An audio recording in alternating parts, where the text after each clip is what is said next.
We're passing two things along around the circle box. Yeah. Shape Rectangle. thing, correct.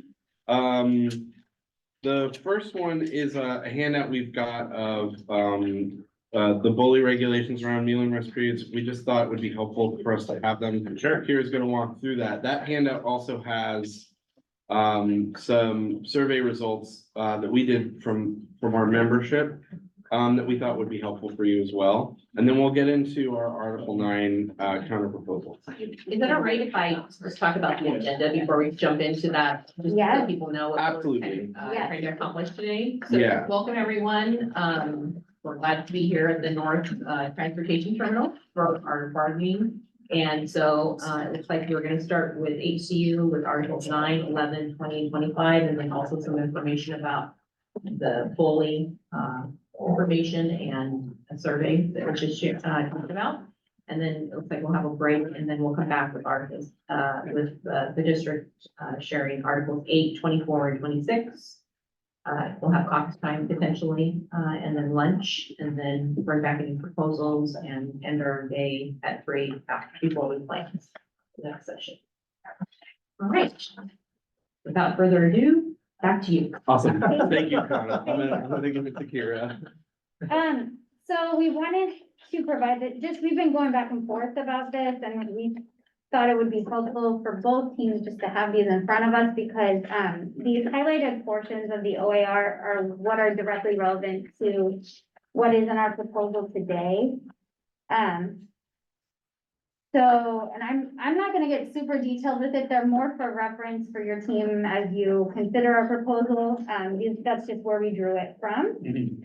This last page, and we just did this for the sake of saving paper, we put it together.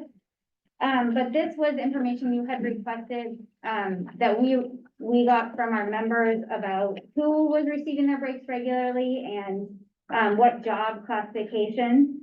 So as you can see from when we polled our members, about 75% of our members said that either they did receive their meal breaks or they didn't qualify for meal breaks. And then the remaining 25% either were not reliably receiving their breaks, they didn't receive a break at all, a meal break at all, or they didn't receive a duty-free meal break. And I dug into that data a little bit more and was able to pull out both the people who were pretty consistently receiving breaks and those who were pretty consistently not receiving meal breaks or receiving not receiving uninterrupted breaks. That was clunky. So again, shout out to Carol. Transportation, not just drivers, but transportation, 100% of people who work in transportation reported that they were receiving not only their meal breaks, but all breaks. Administrative support staff also mostly were receiving lunch breaks, as well as family outreach liaisons. It's worth noting that admin center employees were much more likely to be receiving those breaks than school-based employees. And then those who were not likely to be receiving those breaks, the worst was for our security staff, campus security, mostly reported they did not receive breaks. SEAs, EAs, and LMAs were among those who either didn't receive a break or they were regularly interrupted on their breaks. So because you guys had asked for that data, I wanted to fulfill that request as best we could. So, Yeah. And that just informs our proposal that we're sharing today. Great, thanks. Thank you.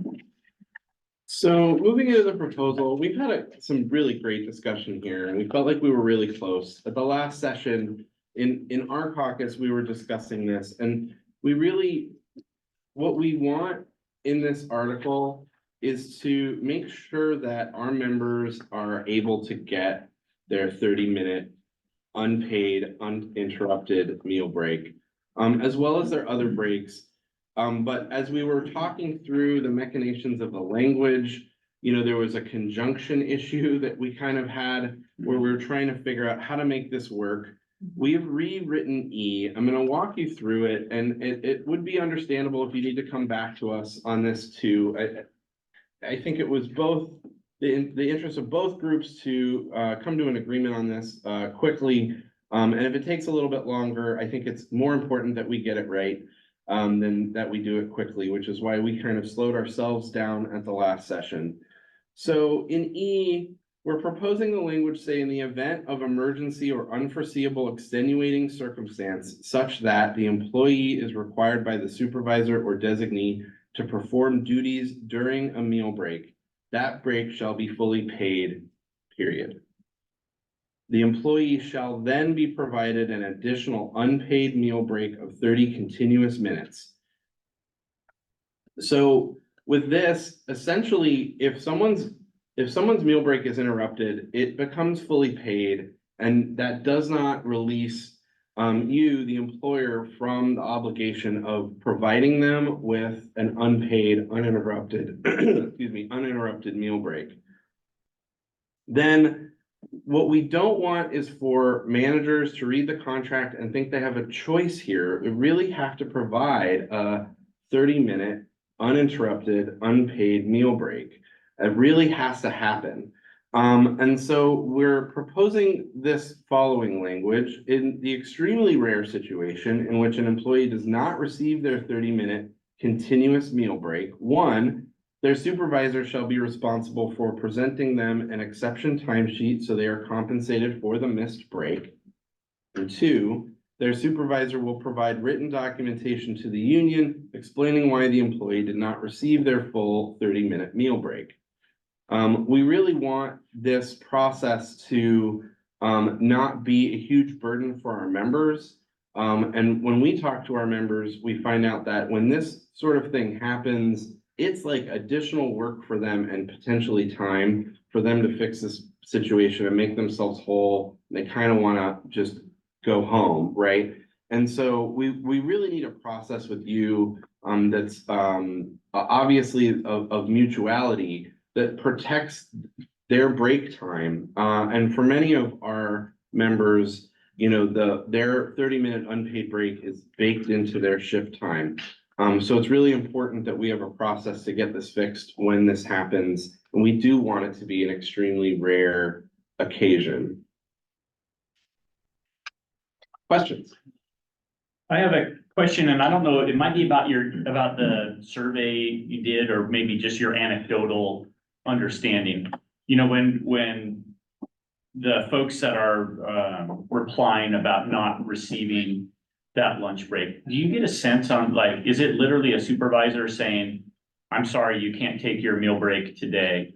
Because a lot of times what we hear is people say, like, I had so much to do, I didn't feel like I could take my lunch. Or maybe I'm in a classroom and the teacher was asking me to do stuff, so I didn't take my lunch. So I'm trying to get a sense of, like, how much of this is a supervisor assigning duties or saying, I need you to come back from this lunch break you started to finish this. And how much of this is decision-making by the employee to feel like, because of workload, I can't do it, because that gets tough for us, because then that puts us in a position of the supervisor having to give somebody a directive under threat of discipline, like, you will take your lunch. You are not authorized to not take it because you feel like you have work. It's like overtime, right? We get in that pickle with overtime sometimes. So I'm just curious what your understanding of maybe the problem is. I'd be really interested in. I think it's a great question. I'll tell you to take a step back, that when we talk to our members, they are confused sometimes about who their supervisor is. And it is our position that, you know, our members should know that their supervisor is not the licensed staff that they're working with. In many cases, a licensed staff is doing some amount of coordination around breaks. And in that happens, our members need to know that that person is not their supervisor, who their supervisor is, and how they can go to that person to resolve problems like this. So to some degree, we'll admit we have some work to do to educate our members, but that work is probably both parties, right? So I think that these things happen kind of in three buckets. One bucket is the one you described, where our members are like, I didn't have the time to do it. If that's a persistent problem, our members need to be proactive in going to their supervisor, not the licensed staff that they might be working with, but their supervisor, to say, I am unable because of my workload. Mhm. And how can we work to fix this problem? And that if we keep to the letter of the law, that would also then be a problem for the supervisor because it's an extra half hour of paid time on their shift that you have not budgeted for. Mhm. The second bucket is when things happen that were not exactly planned for. It's not just workload was so much I couldn't even try to take my break. It was like I did try and then something happened that interrupted my break. That might not have been the supervisor. The third bucket is the supervisor just interrupting a break. We think all three happen. Does anyone else want to add to that? I know that plenty of you have experience with this. All right, just checking. Well, I could weigh in that, in discussion, we talked about how some folks feel like they have to go to their car in order to have a lunch break where they can't be found, like they feel like they have to hide, because if they're in the break room and their one-on-one needs that safe person, you know, then they'll be the one that gets called on the walkie, stuff like that, Uh-huh. where you feel like you can't keep your guard down unless you remove yourself. And then certain people that live close enough to just walk home will leave because that's the way to avoid being asked to do things. And then other things that happen, just like, okay, we had a fire drill and it was in the middle of 5 lunches or 5 people on their lunch break. And we're gonna go out and do the report for our emergency drill. We're Mhm. gonna do that thing. And then, you know, that's rare, it doesn't happen a lot, but then we're stuck going, well, you know, it was a fire drill, I guess. We won't say anything to our supervisor, when truly, if we had taken one bite of our soup and then we're running out the door to do the right thing and help our students, then what do we do? Do we get Sure. paid for never getting our break and putting our soup back in the fridge, or do we? It's niggling things, it's not a widespread thing, but it feels like because we're team players, Mhm. we're probably not gonna complain to the supervisor. And then, but over time and having it happen a lot, it might start to feel heavy. Sure, yeah. I would also say, like, in issues of student support, if you're with a student and there's no other staff relieving you for your break, I would say it is a supervisor's responsibility to ensure you get your break. So if I'm one-on-one with a student, no staff is coming to relieve me, it's my break time. I've radioed, hey, boss, it's my break time, I need support, and no one's coming to relieve me. That's my supervisor's responsibility to ensure I have that relief. So if I'm left alone, that would be another situation, I think, where particularly for our SEAs and EAs, that's a situation that occurs for them commonly, where they're not able to take meal breaks because they're one-on-one with a student, their priority is for their student, and they're put in a situation where they're not gonna leave a student alone, but they're not receiving the support and backup that they need to take a break. We really need to promote and elevate the sanctity of this time. And some part of that is absolutely a shared interest in that our members cannot be working without pay for 30 minutes a day, right? You don't want that, we don't want that. And so we need to work together to come up with a solution to this. It really elevates, again, the sanctity of this break time. Yeah, I agree. So I think my questions might not be as much related to your proposed language as your data. It's always one of those frustrating things because districts in general, and this district included, work really hard with their supervisors on, it's the law, people get 15-minute breaks, they get a 30-minute. So then I always wonder, okay, where is, and then if our report out is we're still having some significant amount of, and I would define 15% or more to be a significant number of people reporting they're not, then that's when I wonder, like, where's the breakdown in our system that's causing that to happen? So. Well, I think our language in E would help us collect some really robust data that would help us solve that problem. And I'll say that we, as a union, are changing the relationship we have with our members.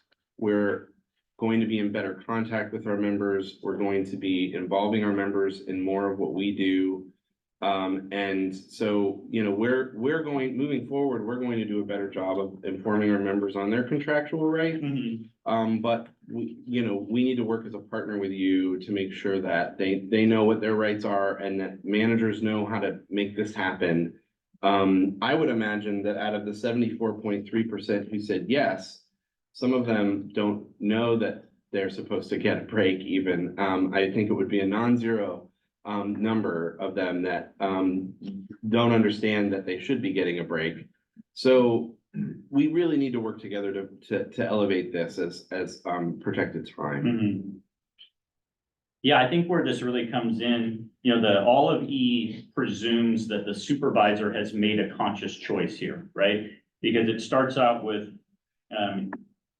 the employee is required by the supervisor or designee to perform duties during their break. So the whole process contemplates, I, as a supervisor, have given some direction for you not to take your meal break. And then it's incumbent on me as the supervisor to give you the exception timesheet and to provide that documentation. Where I feel like this process, where the nuances of it cause that notion to break down, are when people come after the fact and like, I wasn't able to take my lunch today because of X, Y, and Z. So now we have a situation where the supervisor didn't necessarily require you not to take your lunch, but the supervisor is now documenting to the union why the employee did not, and the supervisor is like, I didn't even know that this happened in real time.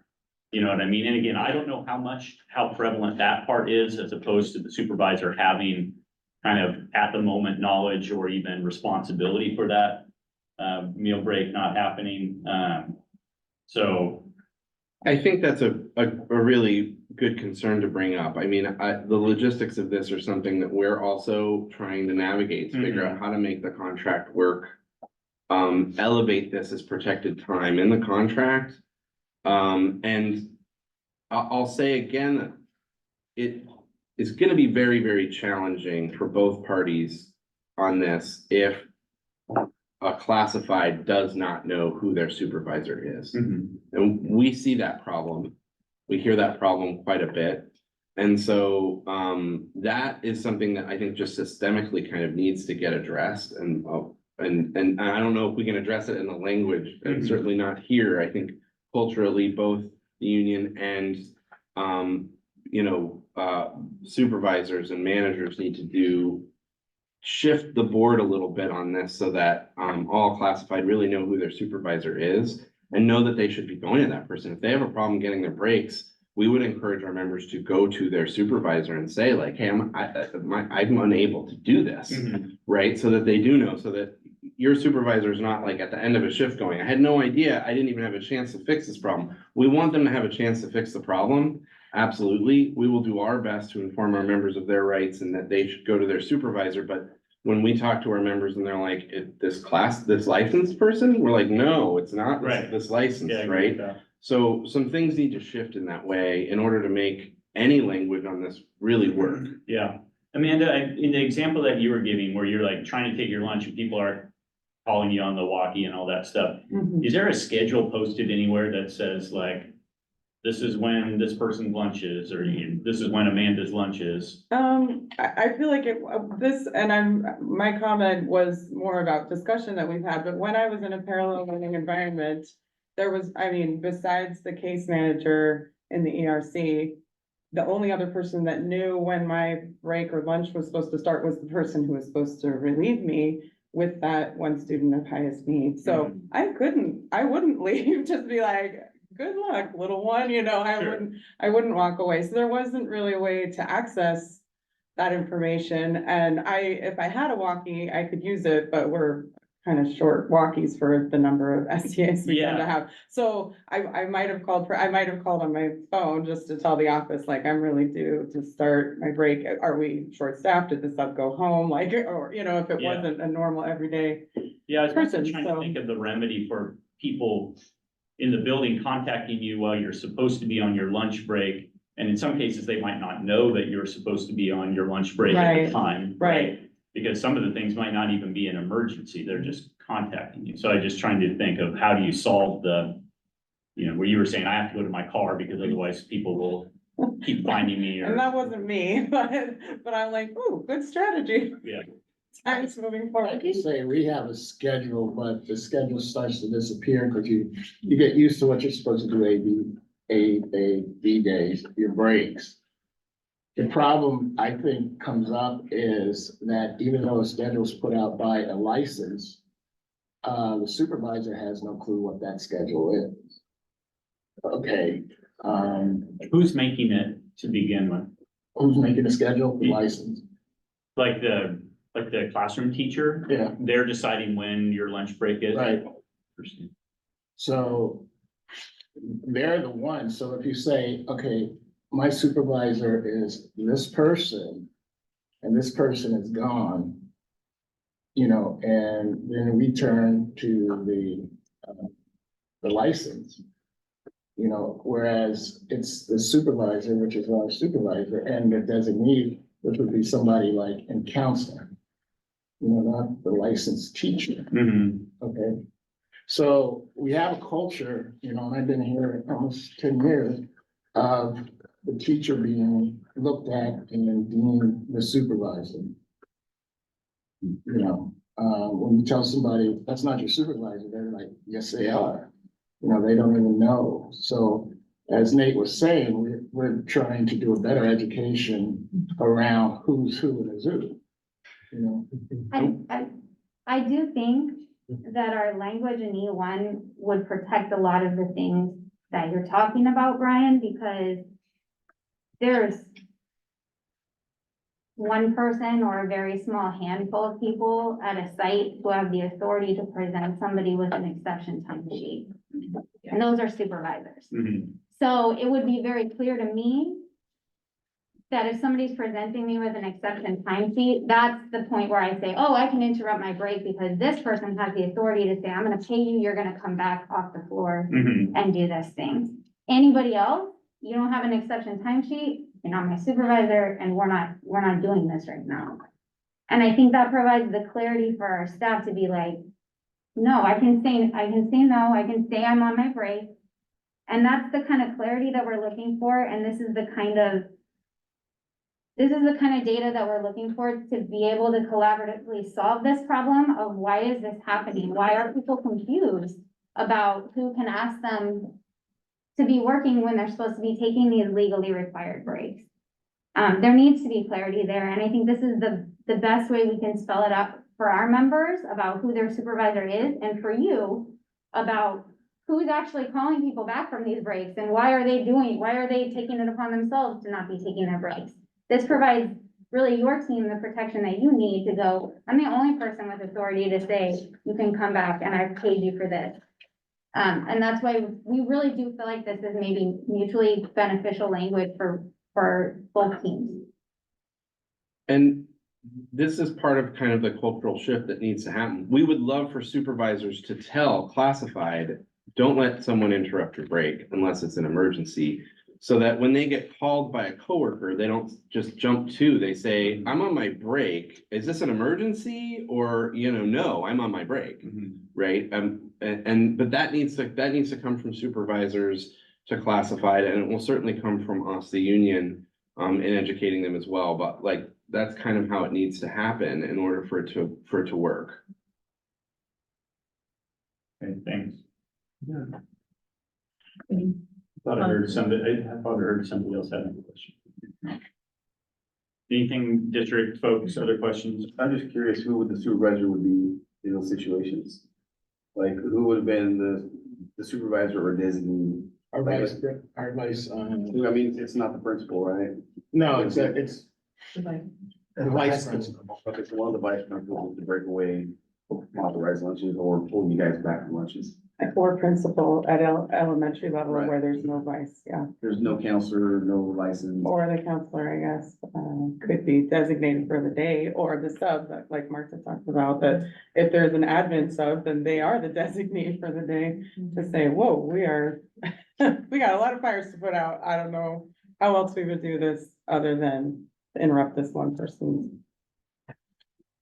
uninterrupted time. Sure.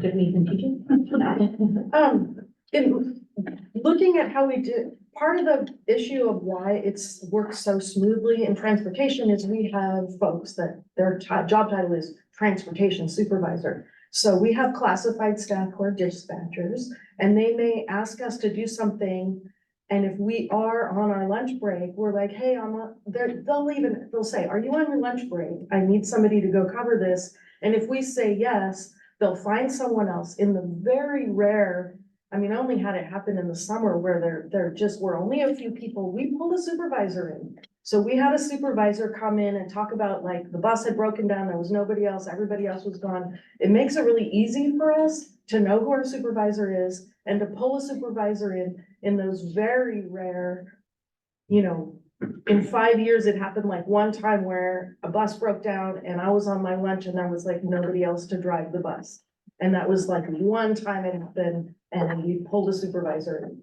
And if it's happening every day at a school, like, people need to know, you need to, if somebody is like, I'm on my break and there's an emergency, somebody's gotta relieve that person later and you gotta pull a supervisor in. It can't just be classified staff telling, you know, like an office manager or a teacher. You need to pull someone in to help you with that. Because that classified or the staff or that licensed staff is not really authorized to present overtime on the exception timesheet or any of that kind of stuff. So it is like a shift in culture, I think, and it's, I think, in everybody's interest to have it run as smoothly as it does in transportation. Like, we all know who we're supposed to go to, we all know what to say, we all know who our supervisors are. And I think it helps you guys and it helps us. Yeah, I really like what Amanda said about sitting in the car. I was at class yesterday and I watched the EA go out to her car and start eating her food as fast as she could.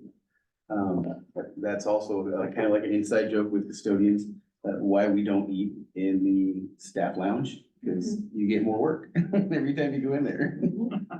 So, Yeah. I totally see your point. Thanks for bringing it up. I just want to, everybody's giving examples. I want to give one more to group in campus security here. Campus security is constantly on the go. Pointer Middle School, they do a great job of offering breaks and lunches. I've covered shifts there and they're amazing at it. I've also worked at the high school and I can tell you, with 2 campus monitors and 1,600 students, we don't really get a break. You are constantly being radioed saying, so-and-so escaped the classroom, there's someone smoking in the bathroom, I need this student escorted to the bathroom or whatever. But with the high schools, they need to know who their supervisor is, because during lunch, there'll be teacher calling in, hey, you know, I smell weed in my classroom, or hey, you know, so-and-so escaped again. And like I said, I worked for one of my high schools years ago now, but I did like 10 miles a day of walking, to chase the kids down. And so I really think that, they deserve their breaks, and I don't think they get them right now.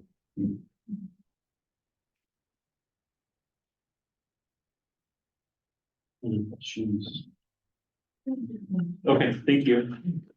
Thank you.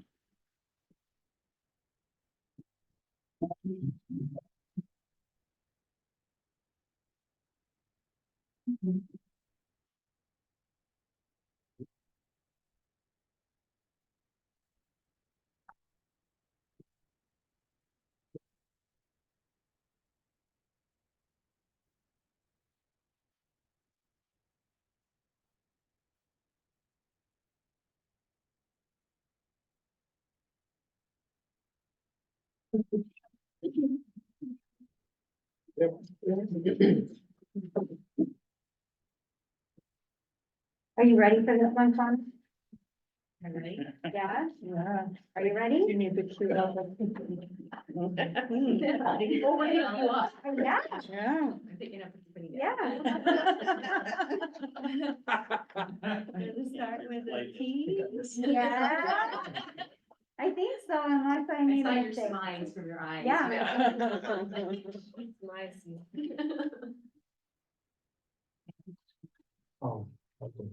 Okay. So we are prepared to accept your last proposal on Article 11 to strike the contributions to the United Way Fund with the understanding that we would grandfather in the current classified who are making contributions there. And that was the only proposal on the table, so that would bring us to a TA on Article 11. Awesome. Thank you.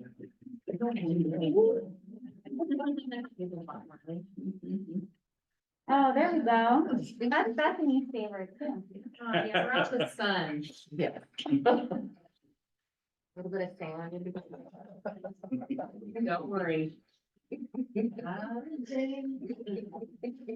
Yes, Article 11 has been. Article 11. Yeah. It's been TA.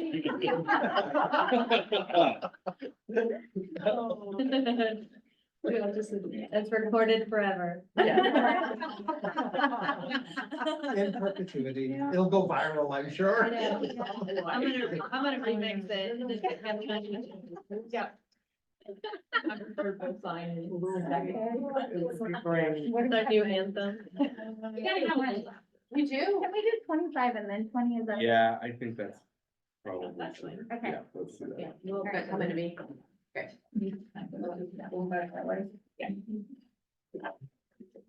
then you want to sign whatever your copy, and then we'll have for him to sign, to sign it and get it. Oh, I need a clean copy.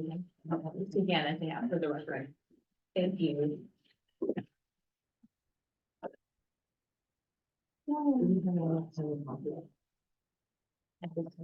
That I just did? Probably. Back in here. It's on white paper. Is that okay? Yeah. I wrote online that I. Oh, that's all right. Oh, good.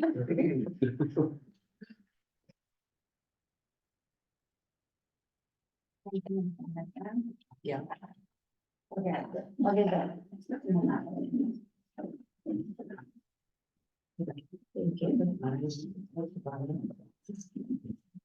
Thanks.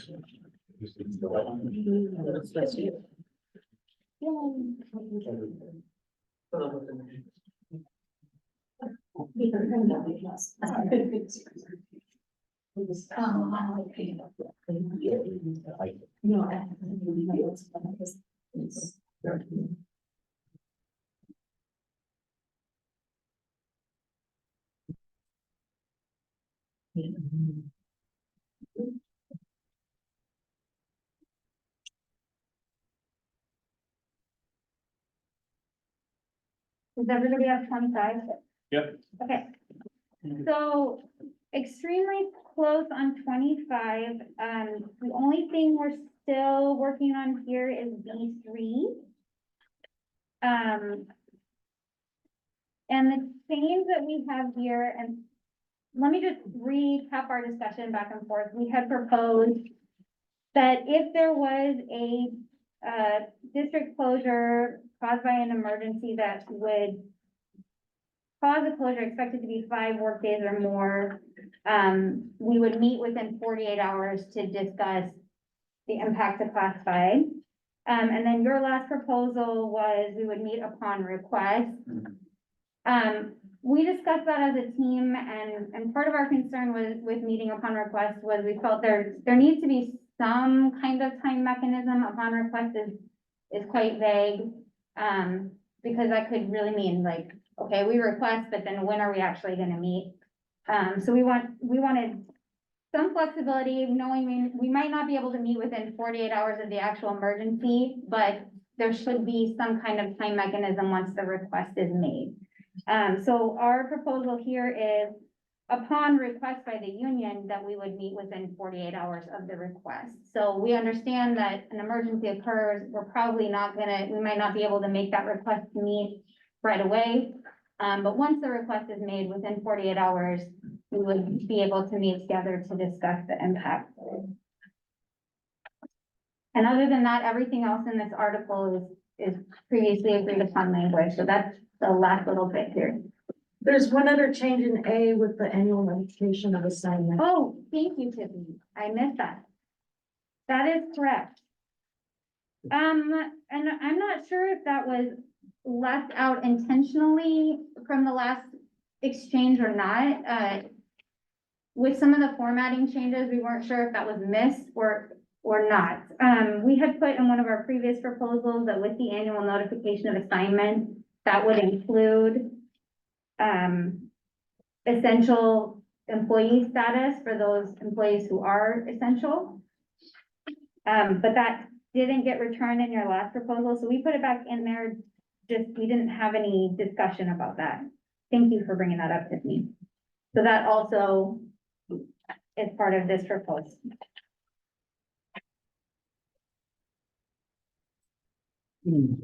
Thanks. I don't have any questions on that. I don't remember what our conversation was there, so I don't remember whether it was an oversight or whether we had something, a specific concern. So check in with our group during a caucus.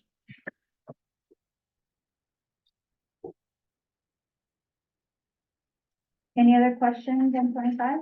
No, and this is being like hyper technical. I mean, I guess in number 3, when we talk about the district shall meet with the union, I mean, my assumption is we're talking about some sort of conferring will happen, like that, whether there's a physical meeting or a phone call or a Zoom. I mean, again, we're talking about situations where, you know, the proverbial, you know, what's hit the fan here, and it may not be the time that we're like, hey, let's all get together at the district office. You know, district office may be a pile of rubble or something like that. So, Yeah, you're thinking earthquake, and I think that's probably a decent example. Yeah. Yeah, this could be a conference call. yeah. Okay, thanks. That was my only question, Chairman. Yeah, I think the only thing I was thinking about is if, I'm going extreme here, that if we weren't, you sent a communication, but we didn't receive it because of the earthquake or, you know, all the lines are down or whatnot, and just like how would we work through those kind of situations? Because I was thinking of like, just when we've gone through practices about things, we've talked about like not having access to our technology and to our phones and things like that. So, you know, how, dancing pigeons to each other. Yeah, I was gonna say carrier pigeon. Yeah, I just think I always lean on the side of like, when something does happen, just even when we went through the last pandemic, we went out of our way to contact right away. And I think, you know, early contact is better so that we know what's going on. And so I think we'd want to take that in good faith. But we would also be understanding on both sides that if there was a situation that was kind of beyond both of our circumstances, we would work through that. Yeah, I think that's really reasonable. I think the last instance where this happened, this language certainly would have been satisfied, and that's kind of why we think it's reasonable. We wouldn't want to be punitive in a situation where you're unable to receive our request. I don't think that's the intention here. Mhm. So, I mean, the notion is, the meeting is to talk about, as it says in the last sentence, safety concerns for employees related to any work during the closures. I mean, if things are so bad that nobody is coming to work and the district's not requiring anybody, my assumption is we're not even having this meeting yet, right? The meeting is for when people are gonna be coming back into a workplace, it would be my thought. Only because of that last sentence, this meeting shall address safety concerns for employees and negotiate the terms and conditions of any work during the closure.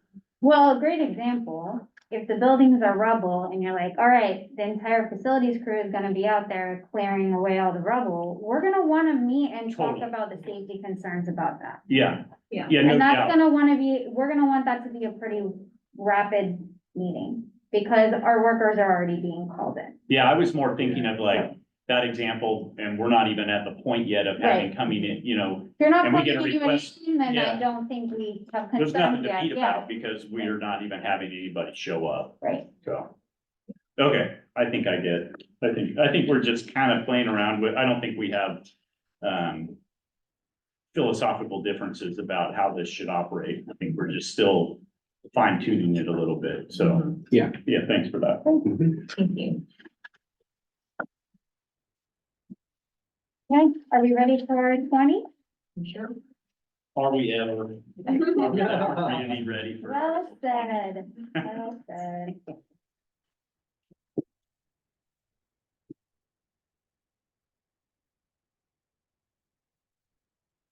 Is this your first go around with Article 20? And this is like your initial proposal / a response to ours?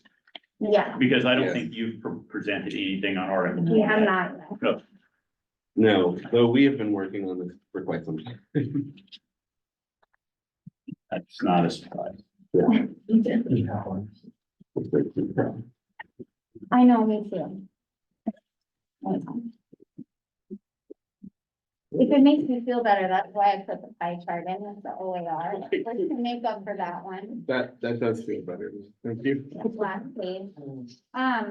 So I will be, David and Tiffany will be presenting Article 20. I know this is their area of expertise. So take it away, David and Tiffany. All right.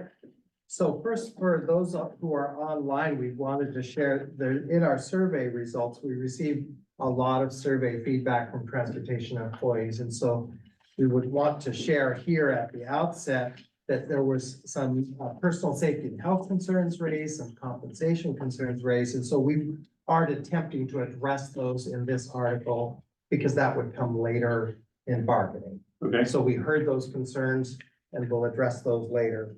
So today we're addressing mostly language concerns. Many of them are housekeeping kinds of issues. The most substantive changes are around a little later in the article around the use of charter buses and SPABs. And then one other small item.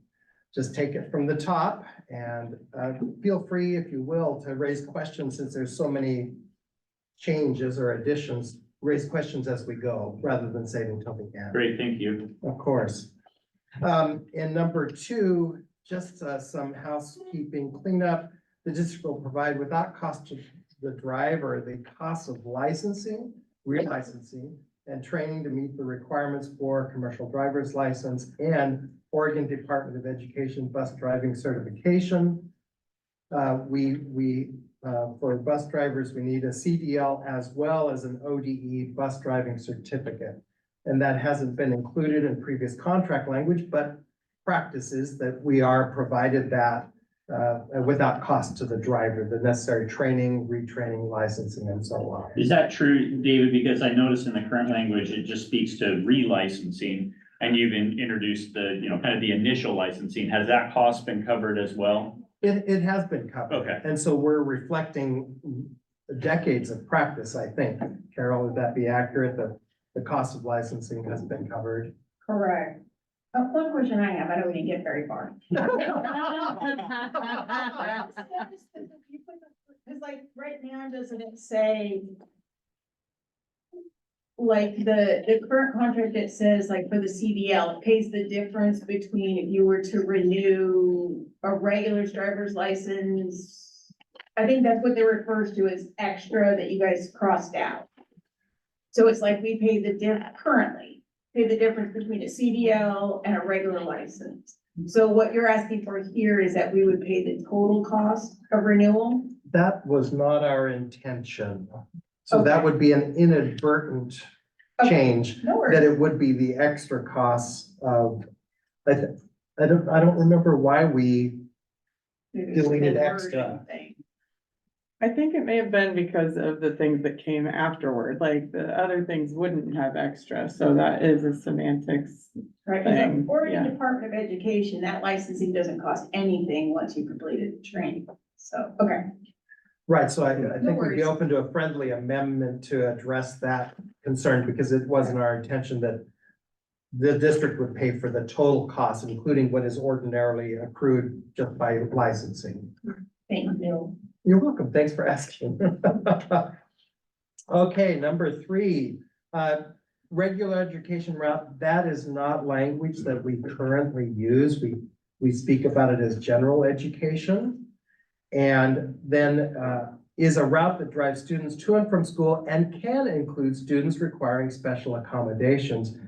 Perhaps since our last contract, it's more common to have students requiring special accommodations where maybe their IEP or 504 calls for them to ride the general education bus routes. And so we wanted to put that in the contract language because it does happen. And then number 4, also, we more frequently now use special accommodations rather than special needs route. And part of that is that a student, let's say a student breaks a leg or is in a situation where they need a wheelchair as a special accommodation for a short term. In the way we formerly address that, we wouldn't call that person a special needs student or a student requiring having special needs, but accommodations. And so this reflects current practice in our understanding. And so a special accommodations route is a route that drives exclusively students requiring special accommodation to and from school, work sites, and community. Yeah, I'm sorry, I have another question. Oh, jump in. So just as I'm thinking about this language and it says the route that's exclusively.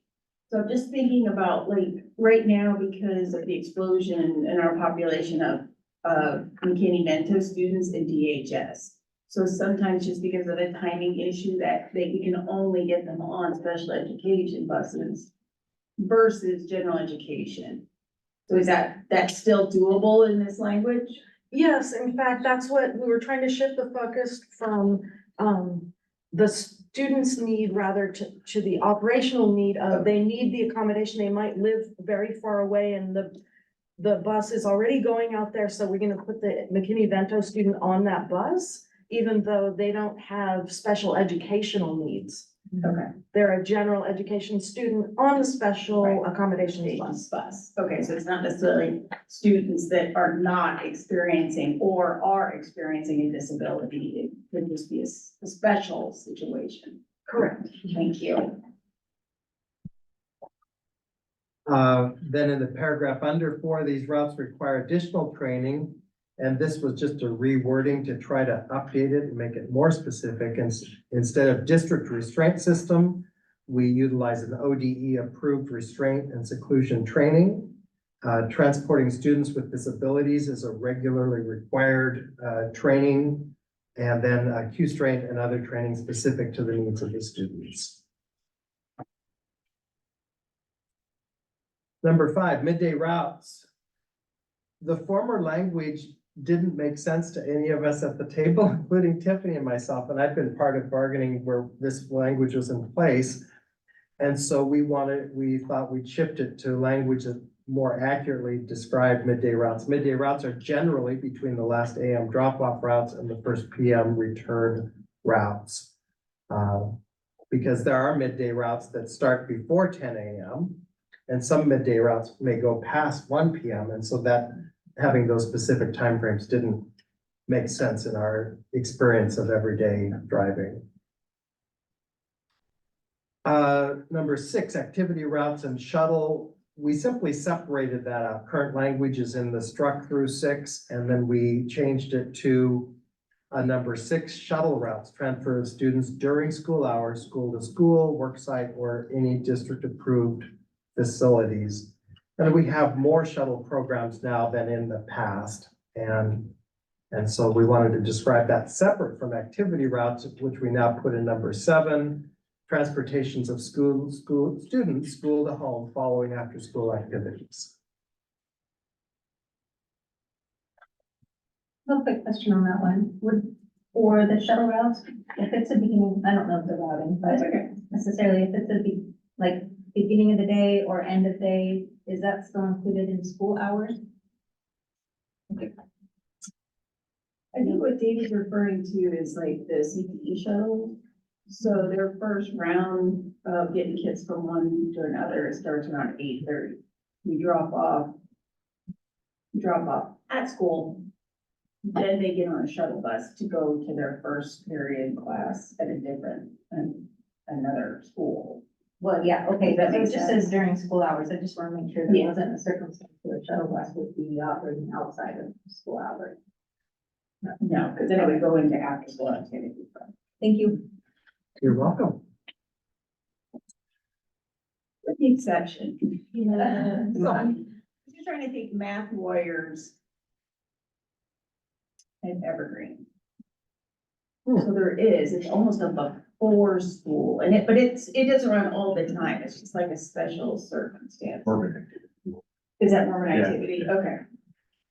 So I guess activity, it could be before school. I was gonna ask that, do you run an activity bus when there's like practices in the morning before school starts? The only one right now currently is Math Warriors. Math Warriors at every. Is it going to? Oh, is it going? Yeah. But we are good. We're not doing it this year. And so if it helps, we were considering a route that originates at the students, at or near the student's home would be a regular route. And a route that originates at or near a school, so pick up at Evergreen, take them somewhere else, that would be a shuttle. Or an activity, depending on whether it's in school hours or outside of school hours. So it could be a morning activity before school starts if it's originating at a school and is not during school hours. Well, on that. Yeah. I think what else is out there. Okay. Yeah, I would say our interest in these definitions is that they reflect the practice. We're not looking to define out something that's being done, so certainly friendly amendments, they're welcome. Okay, annual route assignments. And our attempt here was to capture in language a practice that we have found helpful in transportation that Carol has been facilitating for years. Thank you, Carol. Annual route assignments. By the close of each academic year, drivers and assistants will be surveyed as to their preferences for the following fall route assignments. These preferences will be considered together with seniority and operational needs in assigning routes.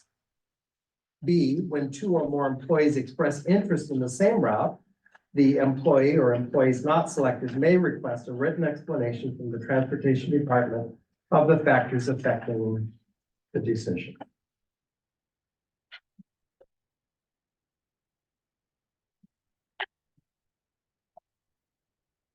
David, I know very little about transportation, so, you're saying that's what the current practice has been, consistent with this language? Yes, presently, in the springtime, we receive a survey. All drivers and assistants receive a survey that we fill out online that then the supervisors and receive and consider in assigning fall routes. And that's been a practice for, I don't know, at least 10 years or more, Carol? Yeah, at least, probably closer to 15, yeah. And when you refer to, and maybe this is also a question about what practice has been, preferences for fall route assignments, is it all of these different types of routes? Like, do I express a preference to have a shuttle route or an activity route? It would be assigned routes, gen ed or a special accommodation. Okay. I think the shuttles and activities get attached to existing routes. But that depends upon operational needs and activity load and shuttle load but they are not in consideration in the assigning of fall routes. Okay, so I say, here's the route, I've probably been driving it for a long time or whatever, here's the route that I want for the fall, here's the general education route I want for the fall. I don't know at that point whether there's an activity or shuttle attached to that. Do I find that out when I come back in the kind of pre-service time period? I think that would be accurate. Yeah, because of the fact that like the shuttle system for the CTE programs is growing, there's usually a pretty good chance if you have a shuttle 1 year, you'll have a shuttle the next year. Mhm. Shuttles and after-school activities are based off of timing of routes. So it's based off of like, okay, this route gets done and can be to this shuttle at this time, or this route gets done in time to do this activity. So everything is built off of that traditional home to school. Right.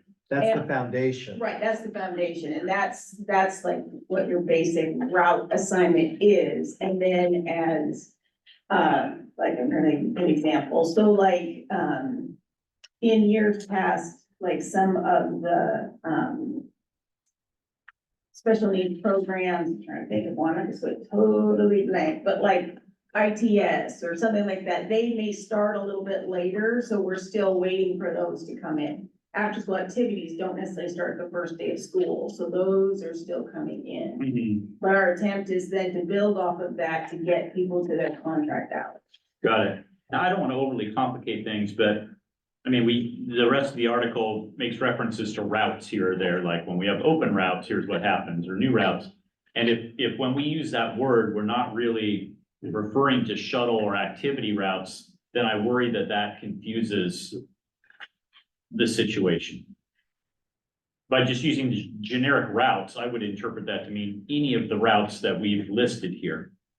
Right? So when it says, for example, new and open routes, transportation department shall indicate those routes that are available after the first day of fall. I would assume that meant any of these types of routes, but it doesn't sound like it really is applying to shuttle routes or activity routes. That's a good point. We had intended it to be the home to school and the school to home routes. And, but also as a matter of fact, if you have hours you need to fill up, we do go in and say, hey, to the dispatchers, hey, do you have any after school activities? Can I have one? Do you have a shuttle route that's open? Can I drive that? So in practical sense, we do go in and ask for those, but it's not what's contemplated in the new and open routes. Those are generally those two. Home to school, Yeah. school to School to home. home. And I realize that the flaw I'm pointing out is really inherent in the current language too. So I don't know that you created this. I'm just. Right. Thank you for that clarification. And all of us who Yeah. work there, we know what that means. Yeah, But you're right, the contract should be clear. So we should maybe clarify that it would be either the general education or the special accommodations route. Those are the open routes. We're talking about them being posted and people saying, hey, I would like to drive out of Grover Got it. now, or got it. Okay, whatever it is. Yes. thanks. That's super helpful And I can briefly add that when they proposed this at our preparation table, they were really saying Carol does such a good job with this and has a moral compass and wants information. And we didn't want to make that limiting. So it was like, these preferences will be considered together with seniority and operational needs, like, well, this person can't do a 37-point turn on a high hill or something like that. So even if they ask for that one, we probably won't give it to them, like, we're gonna leave the power where it belongs, but just, our transportation reps here just really wanted to codify this for future contracts to be able to work off this system that works. So another kudo for Carol. Yeah, we don't need any more of those. She just gets so like. Oh, right. You know. I had a question and then I forgot, because I was so engrossed. Sorry. I think I could also maybe add as a clarification, we did discuss possibly having seniority be like priority one. But we don't want to if you have a team or you have a driver who's been driving out of the same school for 2 years, and they might not have seniority, but they have a good relationship with the parents and the students. You don't want to yank them off, you don't want to bump them off that route just because somebody with 8 years seniority wants that route. So we'd like to, the way it's kind of done is priority is actually given to who had the route last year over who has seniority with the district. And our feeling is that that's actually more fair and better operationally for everyone. And so, am I stating that correctly? Okay. I was starting to get self-conscious. So I we're trying understand to what you're saying. sort of And it's codify. true. It's very true. I mean, we have a driver that's driven for us for years and yeah, we just thought that she's not gonna make it. I mean, she was struggling so bad. And then but then you just like, and you get this route and it just clicks. And she clicked with the kids clicked with her, the area she drives, everything, it just clicked. And that's what you want, right? Because then it's beneficial for everybody. So, yeah, there are a lot of moving pieces to transportation, pun intended. And so we're just, Nice. we're Yeah, trying that's to, put it in the contract, the things that are currently working and seem great for the future, yeah. So Carol, you said you had a question that came up or a thought. Do you remember what it It'll is? come back to me, yeah. Okay, No worries. just jump right back in. Okay, number 9, new and open routes, with the understanding that we're thinking about those gen ed, special accommodations Mhm. routes, home to school, school to home. The transportation department shall indicate those routes that are available after the first day of fall in service by posting and maintaining an open route list in a consistent location and regularly updating the posting as routes become available. Employees may express interest to the transportation supervisors regarding such routes. And this is where it's after the beginning of the year, a driver retires, driver requests a change, and now there's an open route, the process, and we're putting in more language about maintaining an open route list in a consistent location, because that hasn't been clear that that has been happening in recent years. And just to have that available so that drivers can always look at the same place on the board or digitally online at our transportation website, that this is where the open routes will always be posted if you're curious or interested in looking for a route, to give drivers an opportunity to express interest to supervisors if they would like to make a shift or a change. 9B, when 2 or more employees express interest in a new or open route, the route will be given to the most senior employee unless the transportation department determines that other operational factors outweigh seniority. The employees not selected may request a written explanation from the transportation department of the factors affecting the decision. And we borrowed that language from Article 8C2 in terms of the application process. This isn't an application process, but it's similar in terms of supervisors determining who might receive a route. And so we just adapted that from 8C1 for the purposes of selecting employees for new and open. So with the sequencing here, what does the sequencing look like? I put out this survey sometime in the spring, or as the school year's coming to the end. And then people submit their preferences, and then is there an initial assignment of routes?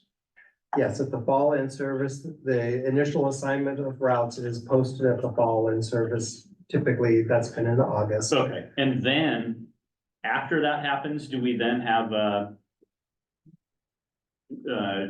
posting of new and open routes, or is that occurring in the background, although as all of this other stuff is happening? That's not occurring in the background during the summer, but after the fall in service, let's say a month later, that it's determined that a new route, the routers look at this and we really need to create a new route, because sometimes we do, well, we're checking the bus loads, for example, as students are in attendance to find out who's actually riding, because we always budget more for a bus than the actual number of students that we might have 130 students slated for a route. And we plan that probably only 70 are going to attend, but then we find that 110 are going to ride regularly. And so there might need to be a new route created, or it might need to, there's shifts around in the first month or two as we find out who's actually riding the routes. And so a new route might be created, and then that would be posted in an open location. Got it. So in this survey, would that have a list of all of the routes we know of at that time that will be available in the fall? Is that the way it It's works? driver dependent. It's expressing interest in my current route. I'm interested in exploring something new. Like if I'm a gen ed driver, I might be interested in special accommodations. I might be interested in becoming a district driver. And so you express interest in maintaining your current assignment or express interest in obtaining a new assignment. Okay. And from that, I'm sorry, go ahead, Carol. And in the fall, or in the survey for this, that we do in the spring, that's for what current drivers want. That's like my wish list for fall. Right. I think what David's talking about is that once those assignments are made, which is a committee of supervisors, right? Assignments are made, they're posted at in-service. If there's any open routes, which now that we are closer to full staffed, thank God, it's not so prevalent. Then, so after that, I always say, let the dust settle. We do the counts, we do these things, let the dust settle. Then anything that's open, we post. Which, and ironically, because we've been so short of drivers, anything was open if they were being filled by new drivers. So there really wasn't anything to post because we were filling. Now that we are in a better place, like, let's say, right, like we have to start opening another route or somebody retires or something like that. Then we would post what's open and people can come to a supervisor. Is that what you're? Spot on. Great illustration. Thank you. Thank you. Although I would say, as far as new drivers just being plugged into open routes, this would contemplate existing drivers being able to request those routes before a new driver would be assigned. Just to say, hey, I've been really wanting to drive out of Pointer, because Dr. PD is so awesome, so. For example. And you're correct, now that we're more into a normal quote unquote. Yeah. Okay. Any other questions on that? On 9? All right, number 10 is a new piece, and it is connected with Senate Bill 756, in which all school district employees working with students with 504 plans shall have access to the 504 plans. And so this is language that's drawing on that Senate Bill 756. Students requiring special accommodations per Article 19, Safety and Health, Transportation Staff, shall have access to IEPs, 504 plans, behavior intervention plans, and medical support protocols for all students requiring special accommodations who are assigned to bus routes. And so that they're assigned either to special accommodations or general education routes. And then B, when students requiring special accommodations are assigned to ride gen ed buses, consideration will be given to assigning transportation assistance to those routes if needed or as requested by the driver. And so maybe the 504 plan doesn't, or the IEP doesn't require that there be an assistant, but if the gen ed driver, after some experience with this student, that there's an option of requesting an assistant if the gen ed driver is in a position to where they don't feel like they can provide appropriate supports to help the student be successful on the ride to and from school on a gen ed bus. Question on the 10A. Yeah. I mean, are there some instances in which an IEP does not need to be shared with the driver? Like if my IEP says speech services or something on it, I'm not sure that the driver really would need access to that IEP in that situation, would they? I would defer to other folks around the table. I think that's probably, if it's not relevant to behavior, Yeah. to physical, medical needs, I think that makes sense to me. I know you That's guys know more about this than me, but I'm just thinking of learning disability or other things that wouldn't necessarily be relevant to riding a bus, but. Yeah, I think the special accommodations probably need to be specific to riding the bus, right? I mean, that would make sense that it would somehow impact that riding piece. So, yeah, there's gonna be accommodations on IEPs or 504s that have nothing to do with that. So, right in terms of Yeah. classroom. Yeah, exactly. Yeah. Right Assistive now, technology. everything that we have access to, we pass on to you guys. And usually it's like a behavior support plan or a medical support plan. Because oftentimes in the IEP or the 504, it literally, all it says is that transportation is a related service, meaning we have to provide transportation. It doesn't necessarily go into detail about why that is. I mean, sometimes it's obvious, right? I mean, if students in a wheelchair or something like that. Sure. But, right, oftentimes it's yeah, it's not relevant. I have to think on that a little bit. I would say that, speech services may be a bad example because sometimes if a student has trouble communicating verbally, that can really affect the bus ride, whereas if it's a written thing like they have dyscalculia or dyslexia, where, you know, it's like related to reading, that may not be as relevant to the bus ride because we're generally not asking them to read things. Similarly, we may need more than just student has an IEP. If the student has one-on-one support all day, or maybe even two-on-one support during the day, and then they're just getting on the general education bus to ride home with a driver, that can be a real shock to know that the student has significant history of assaulting staff or something like that, and not be provided any information or any tools or ideas on how to deal with that behavior. So we're just asking for the information that's contemplated in the law. And it, in the past where sometimes we've asked for the information, it's just not been forthcoming and we're not sure why. So we'd like it in the contract that to the extent that the IEP addresses behavior that might be occurring on the bus, we'd like access to that so we can do our jobs in a safe and caring way. I know our team, sorry to interrupt, I know our team hasn't presented Article 19 yet, but I would encourage your team to take a look at Senate Bill 756, because that references a public school district employee's right to access these records, which I believe is what our team is trying to capture here.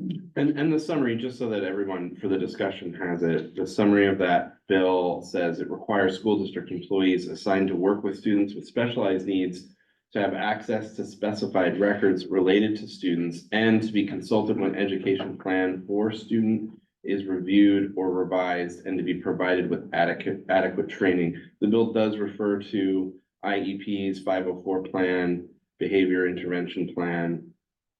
Yeah, Yeah. yeah, I was just kind of focusing on the part that it's related to the school district employees' responsibilities. So I'm thinking of a bus driver may not have responsibilities related to certain learning disabilities or needs on an IEP that are related to those classroom types of accommodations. They probably wouldn't need the IEP for the student who is riding their bus.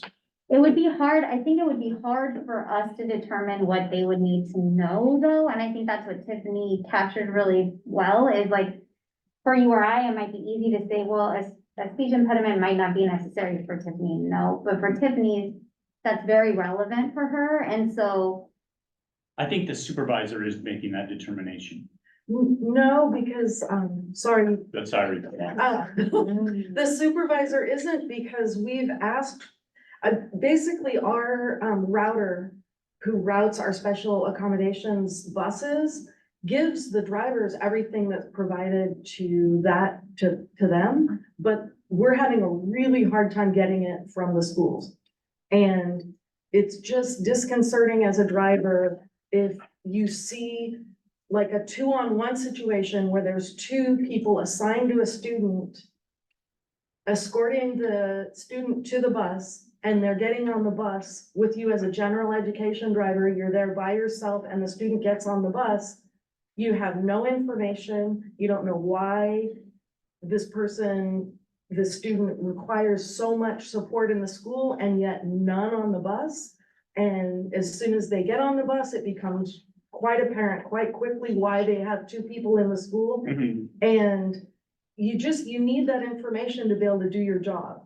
And so, and then if you go to transportation, they say, well, we've given you everything we have, which is nothing. So there's a disconnect between what the schools are thinking that transportation needs and what we actually need to do our jobs. Yeah, I think you and I are thinking of 2 different scenarios. I'm not necessarily disagreeing with the situation where a student has behavioral issues or other things that would be absolutely relevant if they're riding on the bus or in the classroom or on the playground. So I think we're thinking or probably talking about two different scenarios. My concern being more one where their IEP might address issues that literally would never be implicated in their bus riding situation because they're purely classroom academic related types of accommodations. So I'm not necessarily disagreeing with the behavior piece or medical. Obviously, a driver needs to know if they have a student who has, particular medical needs because they may be called upon to account for those medical needs, right? So I think we're just talking about two kind of different scenarios. And I think the word that they chose carefully was access, like they're not asking for a folder, like give us a binder of all of this information. But if there is a concern with one student, maybe the mechanism could be that the transportation supervisor requests transportation relevant information or then requests any of these things that would be helpful for the bus driver to know. I think it was just a case by case, not we want it all. We want to know if this kid has lags here or is supported, at lunch and recess, but not over here. Like, I think it was just access granted if that would be a helpful tool. I would say also that it's best to probably err on the side of caution here. I think there might be many scenarios where supervisors might not think a driver needs access to an IEP or a 504 plan, but when a driver finds out they needed access, it's too late and they needed it already. But let's push back a little bit on that. I drove bus for many years, including SPED. And the reason we have access that we have today is because of hard work that we did to get that access. And if we know we will fight to get the access, I think the problem that we're running into is more and more kids have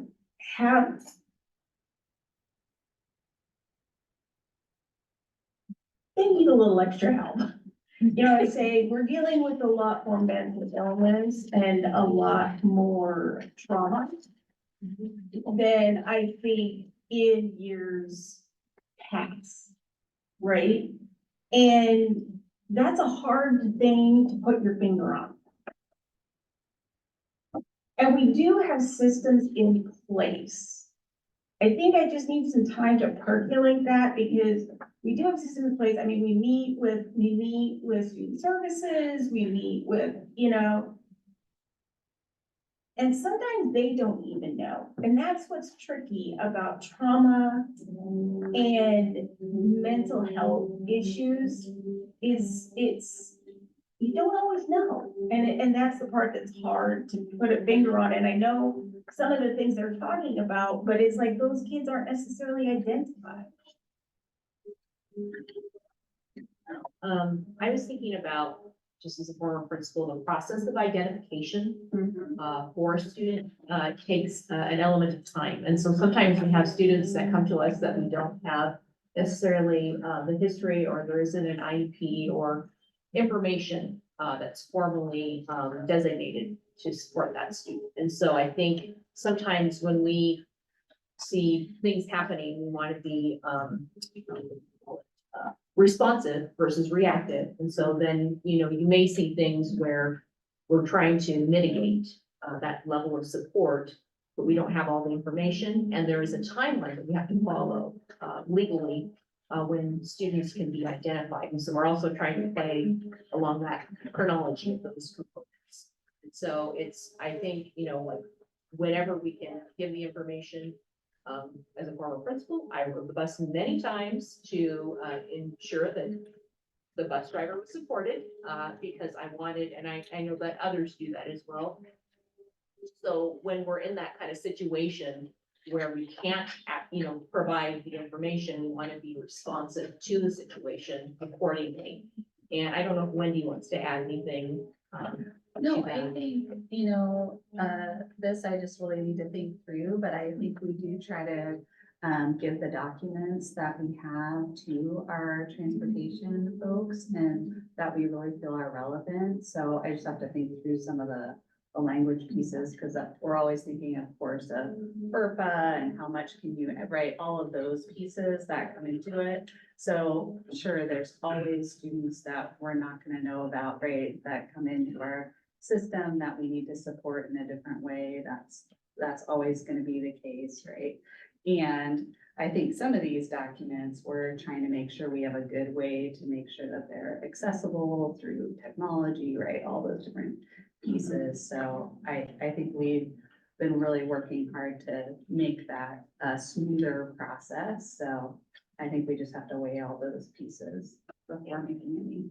We're thinking through those parts. Yeah, there's a lot of pieces, right, in special ed, always. So, yeah. How often are those shared? I'm just wondering, how often are those shared, like, case managers with, student services, and then move forward to transportation? Are that information just shared like IEPs, or does that include 504? Does that include behavior and any health medical plans? Does that include any of that? I mean, as well, just wondering, as a parent myself too, with two students who have health medical plans, who have 504s, and, bringing a bit the transportation part, the, communication might not be relevant or important. Coming from a parent who has a student with ASD, if she's sitting in a bus and students are soaring up a storm and Tiffany asks her, what's wrong? She's gonna shut down. There's nothing that's going to, get her to talk or speak. So if Tiffany already knows, hey, she's probably this way because of what she heard in the background or what's happening in the back of the bus, that she can just say, hey, you know what? Sit in the front, sit behind me, it's all good, put on your headphones. So I think that's really relevant information, so then a student can feel supported, can feel heard without him or her speaking, but yet knows that Tiffany knows how to accommodate and knows how to make her feel safe. And it won't be I don't want to get on that bus, Mom, because the bus driver, is questioning me, what's wrong? Why are you crying? Here we go again. Why are you crying? You'll be okay. So again, I think it's just, the support intention is phenomenal, and I think if we can just kind of work around that and everybody be on the loop, I think it makes our students be successful, helps our drivers feel also, that their day is going great and they are able to support. And then as a parent and a community, it's like, hey, I know my kid will be okay. And that's always the struggle, because it's like, there's little nuances with kids that you can't put in a behavior support plan, or you can't put in a document. It's that relationship piece that as you learn the student and the family. And I think that's that piece that we're talking about, is like, how do you know these things? And I will say, for special accommodation buses, they tend to learn more because the assistant from the classroom is coming out with the student, and they're giving them like, hey, we had a good day, hey, we didn't, hey, if you try this, it helps in the classroom.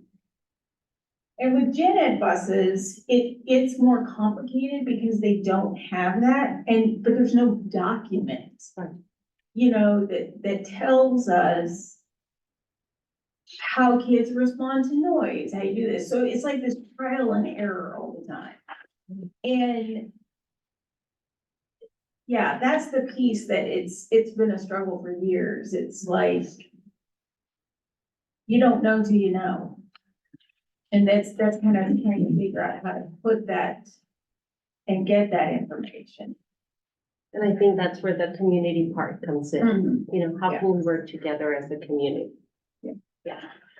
This piece is really asking for access, which the access to the information certainly will help you be compliant with this new law. And it's pretty clear that the purpose of this law is to put school district employees who are assigned to work with students with specialized needs in a position to succeed.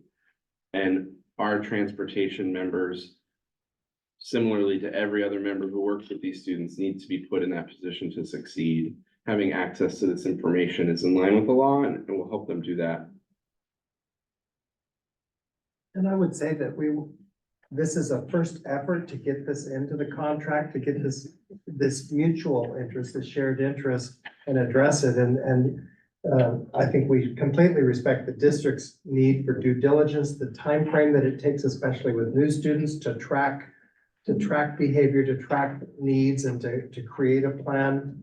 And so if there are other ways to word this that would accommodate the district's needs and also address transportation's need to have access when it's available and the relevant information, then I think that we're open to that continuing conversation. Great, thank you. Okay, B. Yeah, I did have a question on. Yes, yeah, go I'm ahead. sorry. No, jump in. I'm just curious, how much of the IEP and 504 information does a transportation supervisor have access to? Do they automatically get told or No. notified? Or do you have? No, Tabby, I keep saying Tabby like everybody knows who Tabby is. Tabby does our special Two special education needs routing. kids, yeah. That's right. And she has access to Orsted. And so usually what we get originally with the request for special accommodation routing is the part of the IEP that says, transportation is a related service. Because that's kind of like our ticket to then start the routing process. Then, and help me if I remember this, Wendy, on the new form, it says that they have to attach, which now it's electronic. If there's a behavior support plan, if there's a health protocol, for gen ed buses, the health protocol generally is, EpiPen, are they diabetic? Stuff like that we can talk with the driver. But in Orsted, Tabby does have access to Orsted. I could get access to Orsted myself, I just haven't done it because it's like, Is that she's the one that works in it, so she uses it. what's Orsted, Karen? That's our special education, platform. Like a file, like a, Yeah. where all the information stored? Yeah, all the student information is stored there. Yeah, for the IEPs. I think this is something we just have to think through because it's Yeah. detailed, so, yeah, I think that's the best, yeah. Thanks for that. Move forward. Any other questions? Okay. Okay, B, trips. I'll note at the outset of this that in our language, we've attempted to take into account, if you just flip it over to 4, we have your language that from your transportation proposal. I'll read that in 4. It's on the next page. In the situation with the district must use contracted services as a result of having no available district drivers, regardless of the vehicle type, shall not be considered use of a charter bus and is not subject to the limitations of this section. And when you proposed this, we responded that, we understand the interest here and would like some walls around it, so it wouldn't just open the door to kind of a blank check of contracting out. And so as I start with number 1, then we'll be attempting to address your concerns as well as ours. The language, going back up to B on the previous page, the current contract language is struck out simply because it'd be way too complicated to have strikeouts and additions. So we're substituting our bullet points, our numbered points for the current contract language, with the current contract language included as regular print. Number 1, all SPABs, special pupil activity buses, charter buses, and their drivers shall meet the Oregon Department of Education requirements, including but not limited to, and those are listings of the OARs that pertain to SPABs, to charter buses. This includes all school year and summer trips. We put this as number 1 because one of our concerns is, and Carol pointed to this, that there's a list of ODE approved charter bus companies, and those bus companies have to meet special requirements in terms of the buses that they charter specifically for the transportation of students. And then the drivers have to meet additional qualifications to drive those buses to help meet the needs of the ODE requirements over and above, like the CDL. And we don't have written documentation of this, but it seems that especially in the summertime, that some individuals or groups, organizations, whether it be athletics or activities, might be chartering buses, not through transportation, but just calling up a charter bus company and saying, hey, we want to transport students from point A to point B, and may or may not be adhering to these qualifications, and so might be putting students on buses that haven't met the ODE requirements, or with drivers that haven't met the ODE requirements. So we wanted this to be front and center, that this applies year-round to all charter or SPAB buses that are originating within Oregon. And the reason for the language for originating in Oregon is ODE doesn't have any jurisdiction outside of Oregon. If a group flies to Hawaii, if a band flies to Hawaii, then their state requirements apply to people transportation in their state. But for all trips originating here in Oregon, so if we're sending a group to Seattle, that this would apply because it's originating here in Oregon and they're transported on ground transportation out of state. And it still applies when they're out of state because it's originating here. Does that make sense?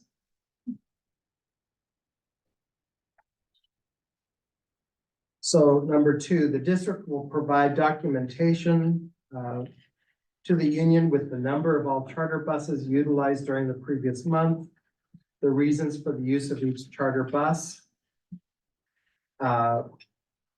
Straightforward, we removed the summer months that are known by the transportation department because this now pertains to all school year and summer trips. We're proposing that this article apply to all school year and summertime trips. So we aren't making that in 2C, we are drawing that as something separate. Then 3 and 4, we've divided it up into special occasion use of SPABs and SPABs use in extenuating circumstances. It seemed to us that the previous language, the 12 bus trips per year in conversation at the table and in practice, was really special occasion use. That is, a sports team is going to the state championship, the robotics team is going to some state finals, that it's a special occasion use, and it's not predicated on there being any driver shortage or extenuating circumstances. It's just, we want to honor this group of students who have accomplished X or Y or Z. And so we are setting it out in the contract language, or proposing that we call it special occasion use of SPABs, of charter buses. And also, in contrast with the current language, we're including the privately funded charter bus trips in this umbrella, where the district year-round, summer and academic school year, would authorize up to, well, I'll just read it, district funded and privately funded charter buses. Oh, that should be underlined and bolded. This heading, district funded and privately funded charter buses, that is new language, so that we missed that formatting. That is new language. And then continuing with current language as revised, the district shall be committed to utilizing the transportation department for trips. However, the district may authorize, not utilize, but may authorize SPABs or charter buses for up to 12 trips on a school year basis for special occasions. Privately funded charter bus trips are defined as those trips for which the district does not provide funding.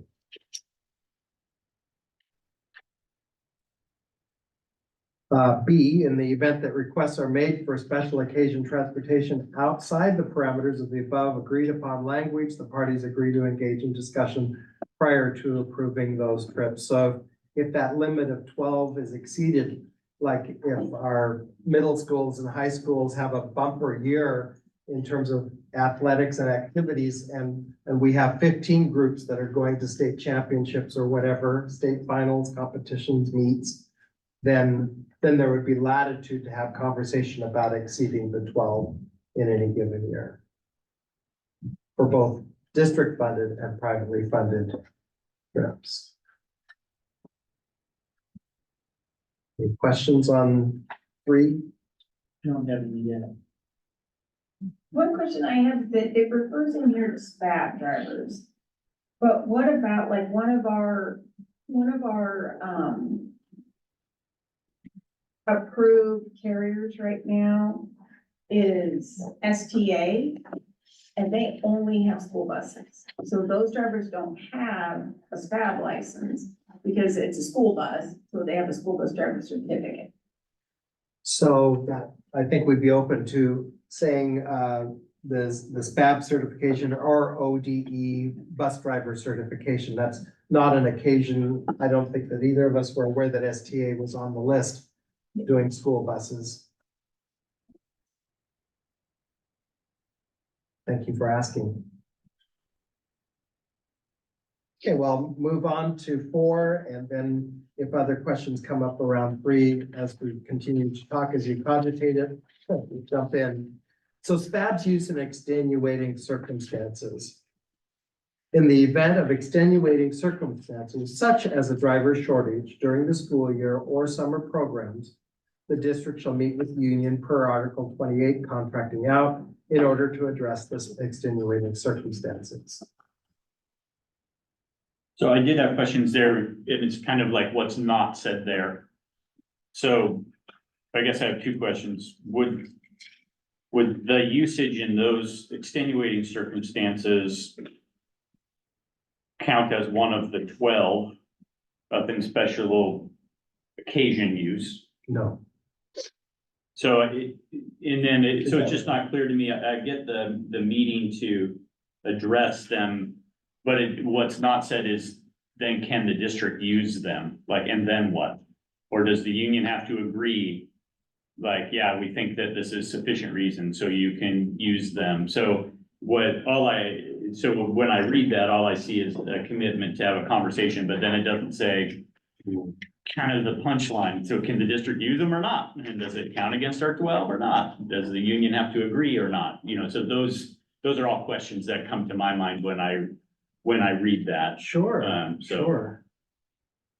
Yeah, well, we didn't, in our thinking, in the team, if you thought differently, let us know. But Tiffany and I were thinking that doesn't count as part of the 12. The 12 are just, those are kind of the blank check for all of the special occasion uses, not triggered by a driver shortage, not triggered by anything. It's just, we'd like to send this group on a special bus, privately funded or district funded. And so that clarification, we'd be open to that being more clear in the language. And then as far as how it happens, then we would refer to Article 28. That would be the guiding principles under which the conversations would be taking place. And so, if you want to look at Article 28, then that would be the principles within which negotiations and agreement would happen. Yeah, I guess my only concern with that, and I would want to look at this, the 28 is an extended process, kind of an extended sequential process that the district would have to go to if it was going to make essentially a permanent contracting out of services. So if the district discovers, hey, I've got to run this summer trip next week or in 2 weeks, we don't have enough drivers, we wouldn't be able to go through the Article 28 process because it calls for a study committee, then meeting with the union, and if there's no agreement, then we're going to bargain under the 90-day bargaining laws per 243. Very deliberative sequential process. This is not a respond in the moment or even in a couple weeks' time, sort of a way to account for we don't have enough drivers to run trips. I guess if you knew 5 months in advance, we got summer coming up and we don't have enough drivers, you could go through something like that, but it wouldn't be an efficient or practical way to account for a need that arises fairly suddenly. You know what I'm saying? So I guess that. An that would be my- emergent need that was unanticipated or unforeseen. Yeah, Which I think would make sense if we were not in a fully staffed position, which I think is, I mean, the last time that we bargained this article, we were in a very different situation as a transportation department. Mhm. And the language that was proposed by your team for 4 seems more in line with the discussions that we were having 3 years ago, which is we're very short-staffed. It's difficult to fill up all of our routes, let alone do these activities or summer programs. We're needing to contract out services on a regular basis. That's not the situation we're finding ourselves in this year. To my knowledge, there hasn't been any charter buses used so far this year. Is that correct, Carol? That is correct. So, That does not, however, mean that mechanics and office staff have not been tried. right. But I think we're talking about a very different situation. So to propose the language that essentially offers like this unlocked pool of like, we could charter out whenever whenever we can't find a driver, we can charter out. Mhm. Just feels like an overreaction. And we do have this clause in our contract for a reason. And I think we would see that coming. I mean, we would see like short staffing in our department before we get to a situation where we're like, oh, we might not have enough drivers for these summer programs. We'd be short staffed potentially long before that, I would think. Yeah, I don't know exactly, Carol obviously knows our process for gauging driver interest during the summer. I mean, it seems like that's about the point in time when we would start recognizing we may not have enough drivers for summer months, whenever you go through that kind of gauging of interest. And I agree that the language is in many ways, reactionary or a response to a problem that we would have. One thing I would say is, I'm not sure how the availability of unemployment will start to impact whether or not we get, summer drivers. I think you could see some impact there. I could see some situations coming back where we may struggle to get enough drivers during the summer as well. So, And I think this language is brought forward sort of as, and the conversation had come out of a large group of people, not just transportation. And I think it was brought forward as more of being proactive, sort of like when we had bargained, when we were just coming out of COVID and we had bargained that language about, unforeseen like closures and, like what if another pandemic, let's try and get out in front of it instead of like, oh, great, we're in the middle of a pandemic. We got to rethink how we do stuff. And I think was the bigger conversation.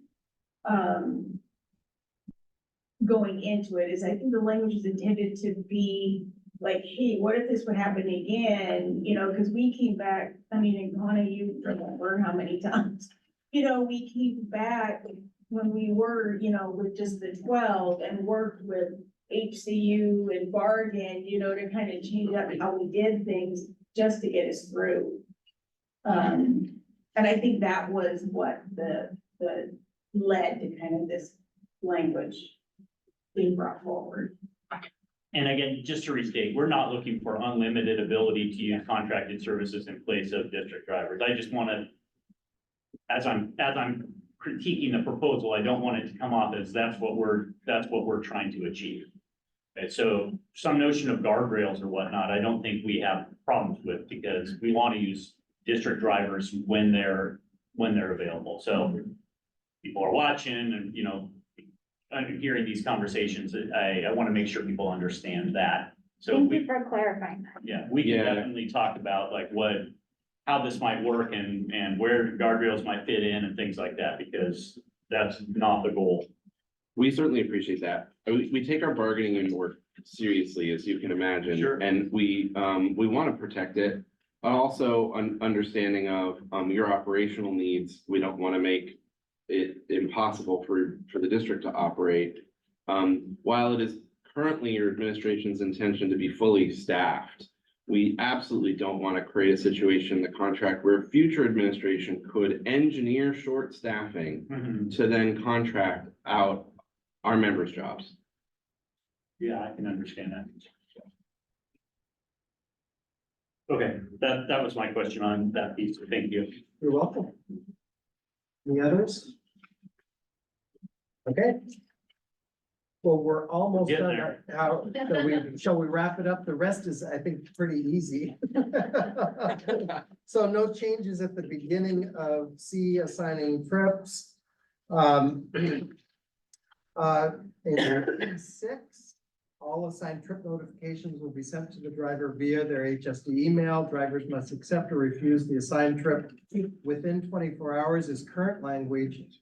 And if a trip is assigned on a Friday afternoon at 5 and the only access drivers have to their email is at work, then they simply cannot respond within 24 hours because they won't get it until they come back on Monday. And so our suggested fix for that is by the end of the next workday, so that they could come back on Monday, they could figure it out, and by the end of Monday, they could respond to the trip. And then 7 is struck, and then we replace it with the language below to try to provide more clarity. This is a clarification, kind of a cleanup, kind of an attempt. If a driver, so the new language, if a driver accepts or refuses a trip, they're moved to the bottom of that pick list. And then the new 8, once a trip has been assigned and accepted, the driver cannot, we struck refuse, cannot return the assigned trip within 24 hours of the trip departure time. And that is in the case of they've accepted the trip and then the morning of the trip, it's that evening, oh, I'm not really feeling it. I think I just want to turn it back in. And it's the day of the trip that we're saying in the contract language. No, now if a driver is sick, that's something completely different. But if it's, I think I'll just turn it back in, that places an undue hardship on other classified staff then who have to reassign the trip at the last moment. Then in what is A, if trip parameters change even within 24 hours of departure time, a driver shall be entitled to keep the trip or return it without penalty. That is falling to the bottom of the pick list. That is, sometimes a coach or a teacher will call transportation and say, we need to change this trip. Instead of leaving at 8 in the morning, we want to leave at 6 in the morning. Or instead of getting back at 9:30 at night, we're going to get back at 12:30 the next morning. That's conveyed to the driver. The driver has the opportunity of first refusal, the opportunity to accept it with the new changes. Or the driver can say, no, I accepted the trip as it was. I want to turn it back in, but they aren't dropped to the bottom of the pick list because they're turning in a trip where the parameters changed after they accepted it.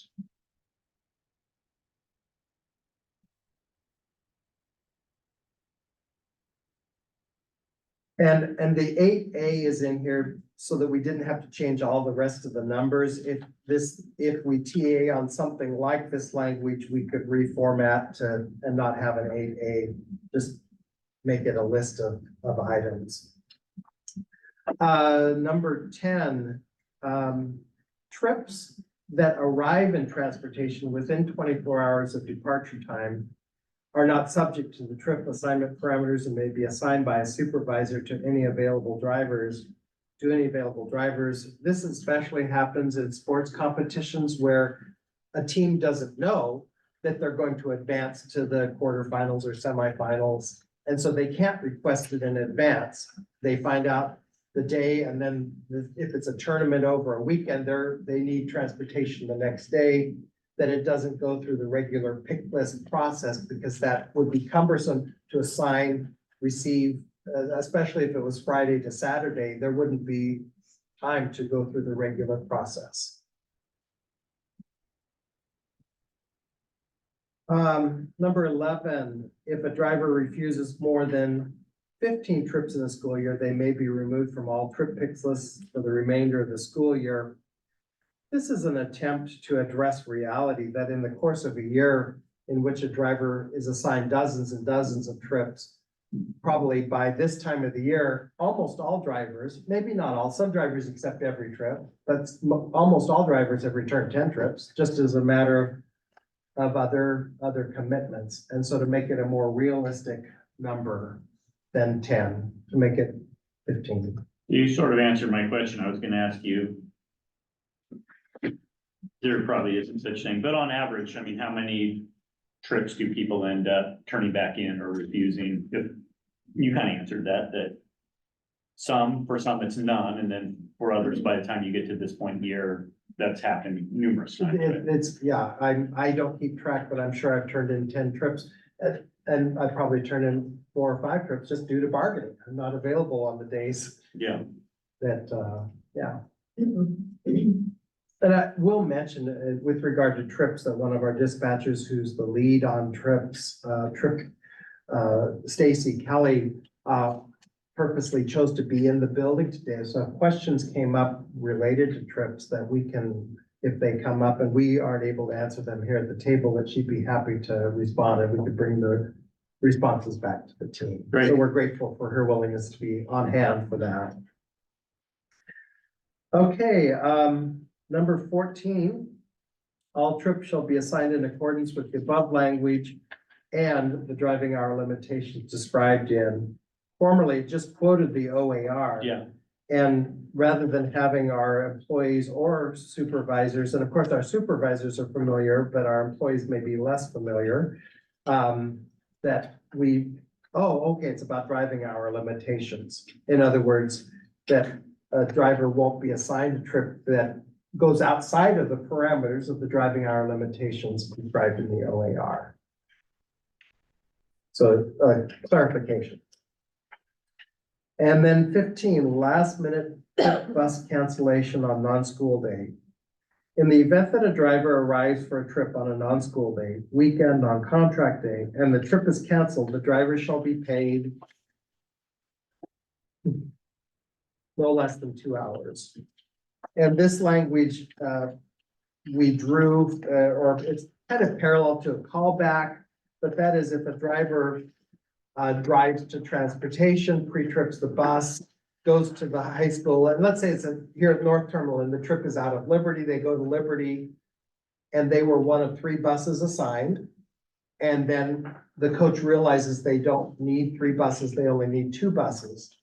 And so they drive back from Liberty to here and they're off the clock, and that's 45 minutes after they clocked in and they drove from home. They committed themselves for the morning or the day, the entire day for the trip. That this would be a premium to acknowledge that the employee invested their time, they made their time available. And now that they would be paid a minimum of 2 hours for having made themselves available for the trip that is now canceled at the last moment. And actually, they will already do that. If regardless, if they just show up in the building and clock in and then find out, we pay them for 2 hours. Oh, so I guess this reinforces current practice, of which neither of us were aware. Yeah, because if we use it on that, what is that? If you show up for work, it's somewhere else in the language. Using custodial too. So it's.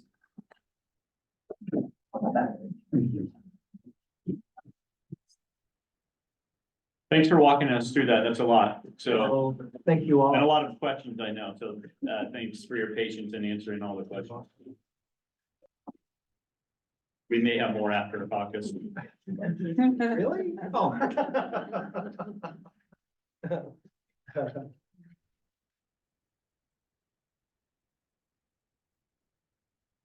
Looking at the schedule and, I feel like we all need a little break. Do we want to kind of like go into a little bit of break caucus time and then have lunch and then back for us to share, our 8:24 and 8:25. Sure. How many of those were you planning to just PA on? Thank you for that question.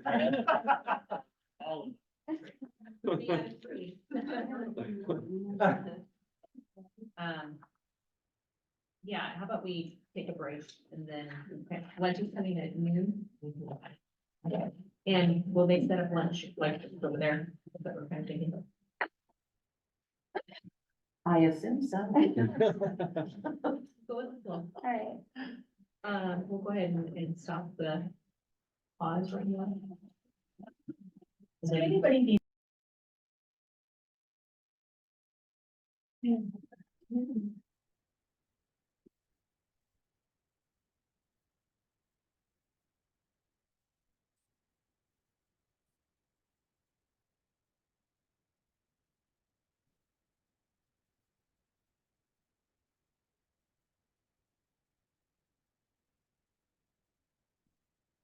Maybe like bars are great.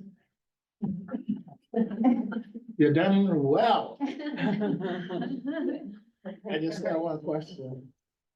Where do we get our exception time sheet from? Oh. Too soon. We have a break. You get it from Nathaniel. My God. What have you done? All right, There you go. we have 3 articles to present. 8, 24, and 26. We might as well just go numerical. Okay.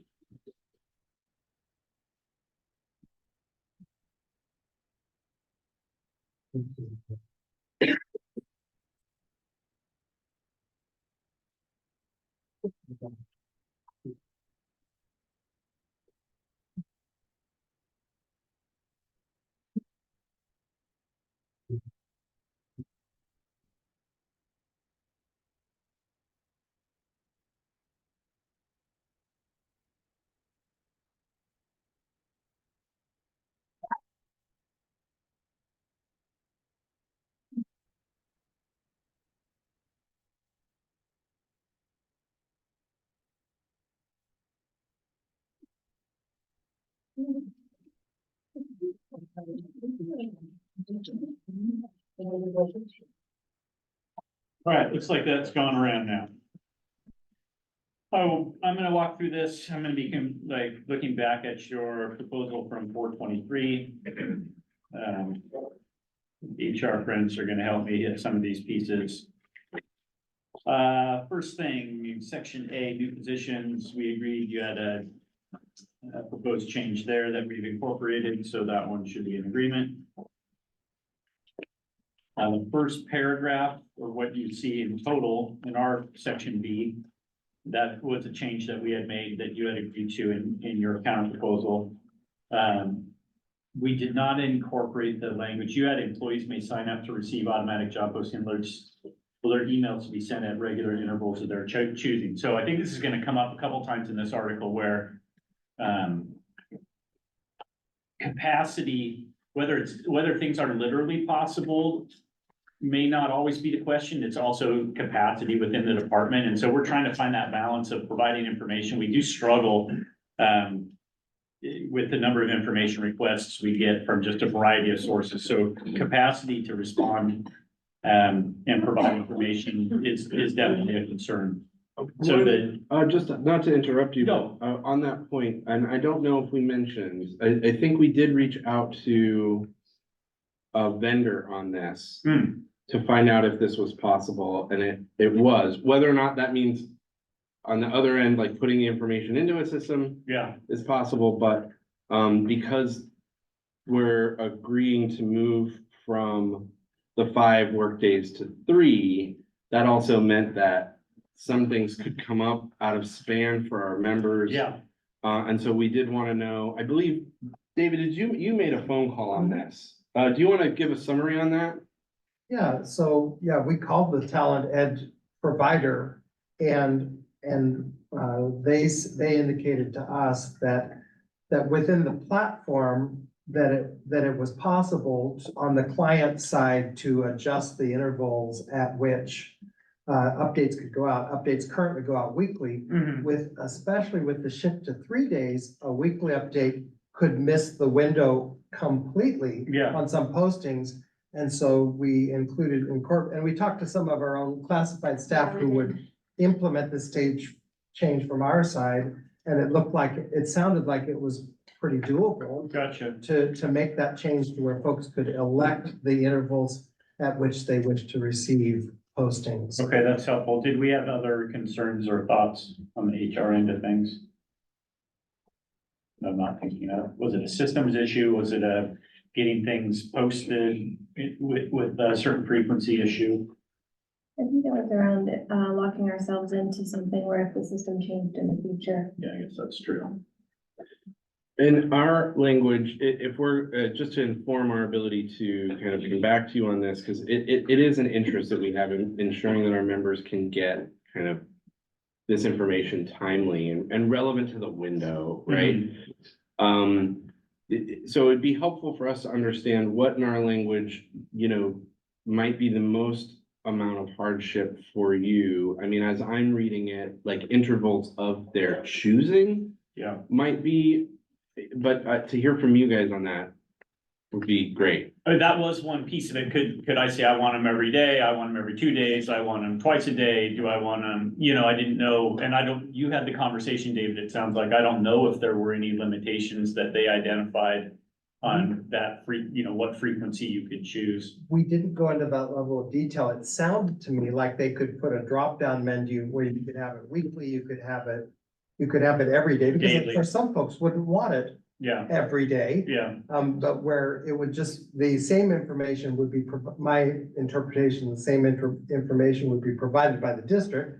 And then it's just the employee picking the interval that's available from a drop-down menu, and it's all automatic. yeah. I mean, it may be that it's subject to system limitations or something like that. I think, and this kind of goes along with where we're still proposing upon request. There's also a little bit of fear. That's a good example, that C2, where at some point we agreed to language in the contract only to find out that it was not as user-friendly as it might appear to be. So we're, I guess, a little wary of doing that again. It may be that if we had some language in there that clarified that it was, again, subject to system capabilities or something like that, in case we switch to a different system, it doesn't have that flexibility. That's very helpful. It wasn't our intention with the intervals of their choosing that they be able to choose every minute, every hour, every day, right? Yeah. So that's helpful. Thank you. So we'll have some more conversation on that. C2, Kira, I think you made the point last time, well, you bargained it in at one point. And it's sort of a buyer's remorse sort of a thing, and we're trying to make a modification because as that language has existed, I don't think, and you guys correct me if I'm wrong, I don't think the district's been doing that. Is that accurate? So, which makes me wonder two things. Number one, is it really as easy as we thought it might be? And number two, is it as important? If the district's not been doing it and hasn't been something that's been raised as an issue, is it necessary to continue with that consistency to provide all of that information, number of external applicants, et cetera? So. It has been raised as an issue. Okay, yeah, I'm not. I just want to be very clear about that. It has been raised as an issue. Okay. And again, for us, it's still a wondering of, unless we have a current question about a specific posting and filling that occurred. For us, that's when it would normally trigger an inquiry like that, like, hey, we got a question from a member about why they didn't get this job, or if they weren't interviewed, or, so I don't know, we're still looking for some relief to language that was bargained at one point that did not turn out to be as easy to implement as it might have seemed. So that's number 2, C2. I think the conversation around C4 is a little bit more nuanced conversation. As we heard from your group on this one, it was a matter of maybe 2 different scenarios. One, your proposal about the hours shall be offered to current qualified and available employees in order to seniority. It was literally a couple hours being added, or maybe a whole new job being posted that was for a greater number of hours than people currently in the building had, which to us felt like a different topic. For us, you're not necessarily giving hours, it's a whole new posting of a job, and it may be a 7-hour job for a particular reason. It might follow a certain student. But, you know, this one's a tough one for us because we do shy away from hiring requirements, and in this case, it would only be granting of hours, but requirements that are based solely on seniority as a determining factor. I mean, other than qualified and available, I get you have those things there, and I do appreciate why you added those, but you know, we may add hours that are specific to a student need or a certain accommodation. We may have people who have certain training. They may not be the most senior. We may have people who have demonstrated aptitude in dealing with certain situations, certain types of students, certain disabilities. They may not be the most senior. And this language feels like it has the potential to not best serve students. That is, we may be choosing somebody not because they are the best possible person to account for a student need, but because they have been here the longest. And that's a difficult concept for us to agree to, because it's where we may start straying away from how are we best serving students. And I don't know, principals or folks, you have any, you know, more detail or specifics than I've shared. Yeah, thinking of my building, I have an SLC, and there's a wide range of students in my building. So we have students with autism, who have been significantly impacted by trauma because they're in foster care. So when I think about the additional time that, you know, Wendy could give me like an additional hour, it's to fulfill that one specific need for that one specific student. So they might need to be there 6.5 hours when the student gets there to when they end the day. And having a consistent person, it might not be the person that's been there the longest because they might not feel comfortable, number one, or number two, they don't have the most experience with students with those needs. So it's always thinking about the student first and see what is the best match for them. And I will echo what Brian said, it's not always seniority. That makes sense. Certainly it is a shared interest that we best serve students. Are there situations in which additional hours are given without those kinds of considerations? I would defer to you guys in what are the variety of situations where you get additional hours and what that ends up looking like. For Joe, I don't know if you. I mean, the only thing I think of is when we apply for LSS, so, and generally when we do that, we're applying for somebody to be with the student all day. So when we ask for those LSS hours, we're asking for a certain amount of hours to match the student schedule. So it's hard to break that up or give it to different people because one, we want that continuity and that relationship with that student, but also like it's the very specific path that person is being assigned. Yeah, it's usually very student specific that those extra hours are assigned and they're for a very specific reason. There has to be data attached to it. So it does tend to be pretty narrow in scope of what's needed.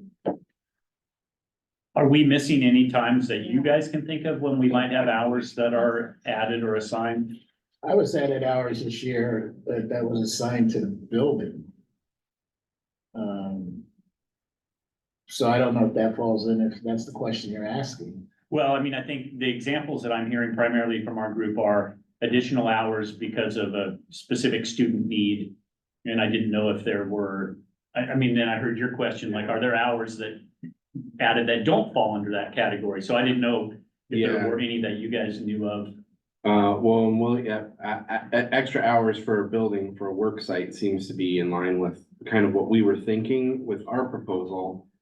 Certainly the situation where you have a student who is working with someone who is qualified and you want a little more time for that one qualified person to work with them, was kind of what we were thinking in our language around qualified and available. Though we can kind of rethink that a little bit to strengthen serving students, which definitely really important to us. It is in the situations where like a work site might get more hours for SEAs in general, where we were thinking through, certainly we want those to go to the most senior classified who are qualified and available to do that work. When would, and maybe this is for our team as well, when would a building get more hours and it wasn't related to a specific student? So each building is assigned 150 hours for LSS time for before we applied for LSS. But the same rules apply in that we're using that for a specific student for a block of time. So, for example, I have a student coming in who needs a 6-hour part.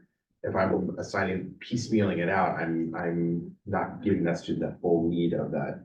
Because I already have people who are 6 and 7 hours, or most of mine are 6.5 to 7 hours already. So we're already at capacity there, but we can use those times. I can't think of any additional time that we would get that is this unassigned hours, unless they're just on our current staffing, but even that, we're tapped out at 0. So, yeah, I do want to ask, just so that we're clear about it, is it your read that this is we're talking about C4 here. Is it your read that C4, these additional hours, this exclusively means when there is a specific student need, there are additional hours that are assigned to very specifically the staff that's working with that student? Is that correct? Those sound like the examples that were coming up. Yeah. I'm still searching for other types of examples. What about like, enrollment, changes in enrollment, like enrollment beyond what is expected, or Title I funding sometimes would result in additional temporary hours at a location, correct? I don't know. I got to defer to you guys. Yeah. It could be, but I don't think they would be connected to special education. Well, I don't think we're talking about special education. I don't think our team wasn't talking specifically about special education. We were talking about additional hours. So if there were additional hours at a building I worked, regardless of what funding stream they were for, we were talking about having them be assigned. So in the example of a Title I, if there were additional hours provided for family outreach, because there's a lot of families who need outreach at this school site where I'm working at, and I've been working there for 10 years and my colleague's been working there for 2, for example. And I'm qualified for that position, that they would be offered to me first before given to my colleague. That's the scenario that we were talking about. And I do think there are more scenarios than just LSS where a school might receive additional hours. If there are any additional hours not associated with LSS, and correct me if I'm wrong, there might be just temporary hours, just like when you were giving your example that this year you were a little bit more. So that doesn't, is that what you're talking about? Yes, that's what we're talking about. And it will be temporary for that year? Yes. Or for that assignment? Yes, that's what we're talking about. Additional temporary hours. Not attached to a position, like what John was saying, if I have a position of 6 hours, it's not the expectation that we divide those 6 hours up, to people that already are there. Right, because he got the 6-hour position, for example, extra, 6 hours extra, but it's for a position, it's for an individual case.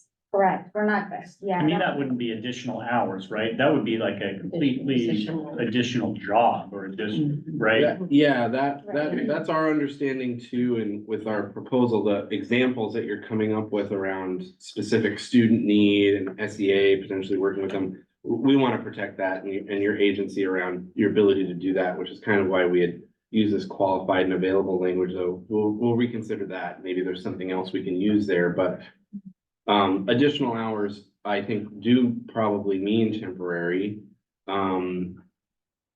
So we'll consider that. I think if we have somebody who's working a 6-hour position right now, and you're putting out a 6.5 or 7-hour position, it seems like our members should be able to move into that position that you have for the more hours, completely switch positions if they need to, and even hire for the lesser hours in that case, if that's an option that's out there. If it's still an SEA position and it's still working in the same school and I'm still working in the same departments, and you're hiring somebody who gets more hours than I'm currently getting, but you can't split the hours because it's for a specific position, then the internal applicant or internal workers should have an option to have that job first before you give more hours to somebody new that comes into the district. And that's what would keep us as a destination district, right? Like the person who's here gets loved on while they're here rather than loving on other people with more hours. Yeah, and I don't agree or disagree with what you just said, but that was the scenario that fell outside the scope of this language, because to me, that was, we've created an entirely different position, and the question is, does the internal person have the right to apply and receive that position over external hires? That's what I hear the question. Well, Right. I think we need a qualifier of what is qualified. Because if you look at the SEA positions, they are entry level. Mhm. And so then if you're saying a person can possibly come in with more qualified hours, qualified knowledge, let's say. How is that measured against somebody who's been there 10 years? Because our requirements are so low. Right, yeah, I mean, the minimum requirements don't tell the whole story of the variety of skills and abilities people bring to a position, or training that people might bring to the position, right? I mean, I think that's something that we struggle also with. What is this notion of qualified? Does it meet minimum qualifications? You know, we could post a position that's bilingual preferred but not required. And so it's not technically a requirement of the position that they be bilingual. But if we have an applicant that's bilingual, we may want to hire that person for that position instead of hiring an internal person who doesn't have that bilingual capability. So the internal person might meet the minimum literal qualifications of the job, but there may be other reasons why you select an external. Well, let's look on the other side of the coin. What if it's just job for job? You're not looking for a bilingual, or you're not looking for anything specific. You're just looking for a body to fill at least the minimum requirements. Yeah. Versus somebody who's been with the district for a period of time. How do you discern that? Because I'm quite sure that if maybe in their 9.5 years, I have gained the skills and knowledge and ability to take a position that is offered, to an outsider. I would think, or else you guys would have got rid of me. Yeah, I think a lot of times the internal person would be preferred. I think that's the hard part of this conversation, is it comes off sounding like the district always wants the external person over the internal, or always views that person as superior. That's not the case. I think the district wants the freedom to decide which person may be most qualified, not minimally qualified, but most qualified. And that may very often be the internal or most senior applicant. Sometimes it might not be, but this isn't an argument that external person or less senior person is always preferable. It's just a reflection of the fact, like they were saying, we may have a very specific student need, a student with a certain disability, and we have either a less senior person or an external person who has worked extensively with kids with that particular disability. We might have an internal person or a more senior person who meets minimum qualifications, but doesn't have that same level of experience in that specific area. That'd be a reason why I could see an employer preferring either the less senior or the external applicant. Hey, they've got a demonstrated past record of success with this very specific need. Would that situation translate to their advancement on the step scale? How do you mean? I don't understand. Well, you're speaking to someone of less seniority having some, we're saying apples to apples here. So we're talking about within a position, someone with less seniority has more qualifications or experience for a specific job position or additional hours that are opening.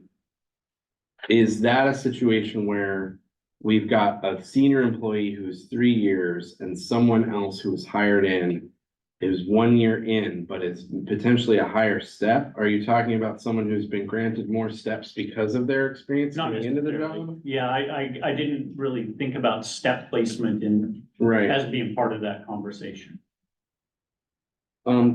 This is certainly something for us to think about and ruminate on. I don't want to, unless we have more questions, I don't want to keep derailing your presentation. Sure. I'm happy to have whatever discussion you guys want to have along this, Thank you. Yeah. Moving on down to place back here. D, voluntary transfers. I don't think that we had any proposed changes there, either side. E, district lateral, initiated lateral transfers, again, no proposed changes. Resignation. We have slightly different proposed language here. The employee will be offered an exit survey from the district upon resignation, which shall include an option for the responses to be shared with the union, and then the district would just share that. I think you had this automatically. We didn't want to get hung up on, can our system really, can we populate that so you click a button and that automatically goes to you? I think we're committed to somebody checking a box and we'll make sure that goes to you. So hopefully that gets at the interest that you were bringing. Thank you for that. G2, any of the following conditions, that was, I think, a proposed wording change that you had, we adopted that. Number 4 down there, your proposal was the district shall provide the reason for the temporary nature of the position in the job posting. We've gone a different direction there. The union may request the reason for a temporary position during labor management. I recognize that doesn't hit at all of the needs you were bringing to the table. You wanted the applicant to be able to kind of have an understanding of why it was temporary. That might change whether or not they're applying. We couldn't figure out a way to do that didn't divulge the fact that that didn't identify the incumbent as going on a leave and a leave for a specific duration. And that made us really uneasy. So we were really trying to navigate that. Well, what if, we started out with, well, what if we just list it's either 2A, 2B, or 2C? Well, obviously, if you say it's G2A, everybody knows the incumbent then is on leave of some sort for 3 months or for 6 months. And we're trying to weigh that confidentiality against that. So that was our struggle. I think we're open to more conversation and ideas on that one. We're definitely not trying to keep that information. I think you brought up, like sometimes it's unclear why something's being posted as temporary. We're not trying to block that flow of information to HCU. We're really just struggling with how do we not divulge information about an employee's leave status. So that was our take at number 4. And then H, neither of us had any proposed changes.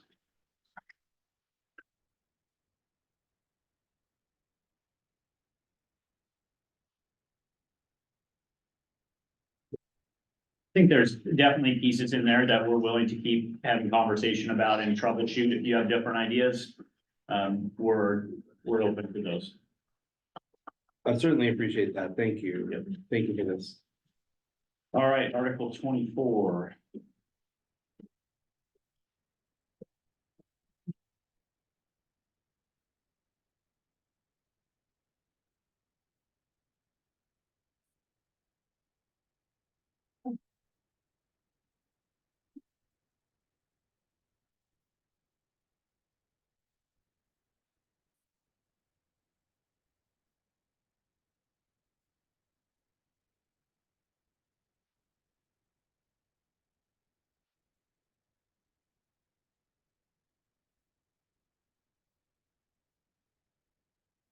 All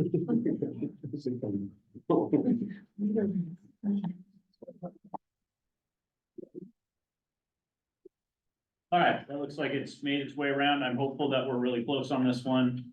We've accepted many of your proposed changes. In fact, all of them, I think we had an addition, 2 additions, but I'll walk through it here. A2, you had just moved, I think you've been taking some current contract language and moving it up to a piece that made sense to put it there. Your proposal on A3, we've accepted those proposed changes, which created that 30 working days for district business days for grievances, 20 days if it's a dismissal. So we've adopted that. So that should be your language. A5, you had agreed to our proposal there, which we appreciate. So that's in agreement. Steps for grievances, you have to get to the next page. And on your proposal, it's on the bottom of the first page. You had proposed 15 days instead of 10 for that, the grievance, presenting the supervisor with the grievance. We've agreed to that. We're trying to kind of be consistent with our timelines. We have asked for 15 days for the supervisor to respond. It's a little bit easier for us to remember our timelines when they're consistent. And we do run into situations where we need a little bit more time, figuring out, sometimes that response is gonna go in front of HR, sometimes that response is gonna go in front of legal, sometimes we're investigating things or collecting additional data. So we've asked for a commensurate amount of time there in 2. And then you'll see a similar proposal in step 3, where we've agreed to your 15 days and asked for the same for the superintendent or designee to render a decision. Oftentimes, that's even a more appropriate situation for us to have a little bit of time, because we're making decisions like you guys are at that point. Now, at the superintendent level, we know the next step is potentially arbitration. So, you know, we're probably putting some work and thought and running this by a fair number of people. We've agreed down in B, selection of arbitrator, that the order of striking arbitrators shall begin with the district. You can do away with my fake coin flipping. Which I have never faked, I always do. Although now finding a coin is what's hard. C4, that language is also, that also mirrors the language that you proposed. So that should be the same. I think I covered all the places where either one team or the other has made a proposal. So hopefully we're getting close on this article. I think so. Thank you for this. Yep.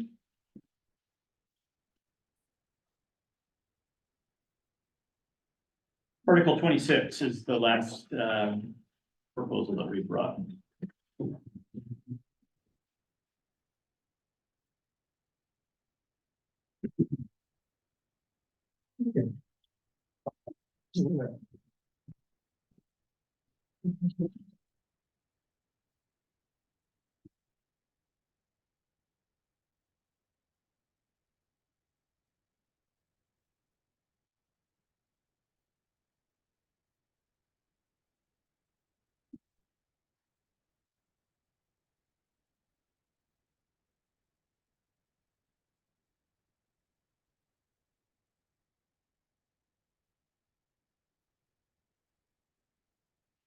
This is a good example, Article 26, where it's sort of like, well, we kind of wish we didn't bring it up.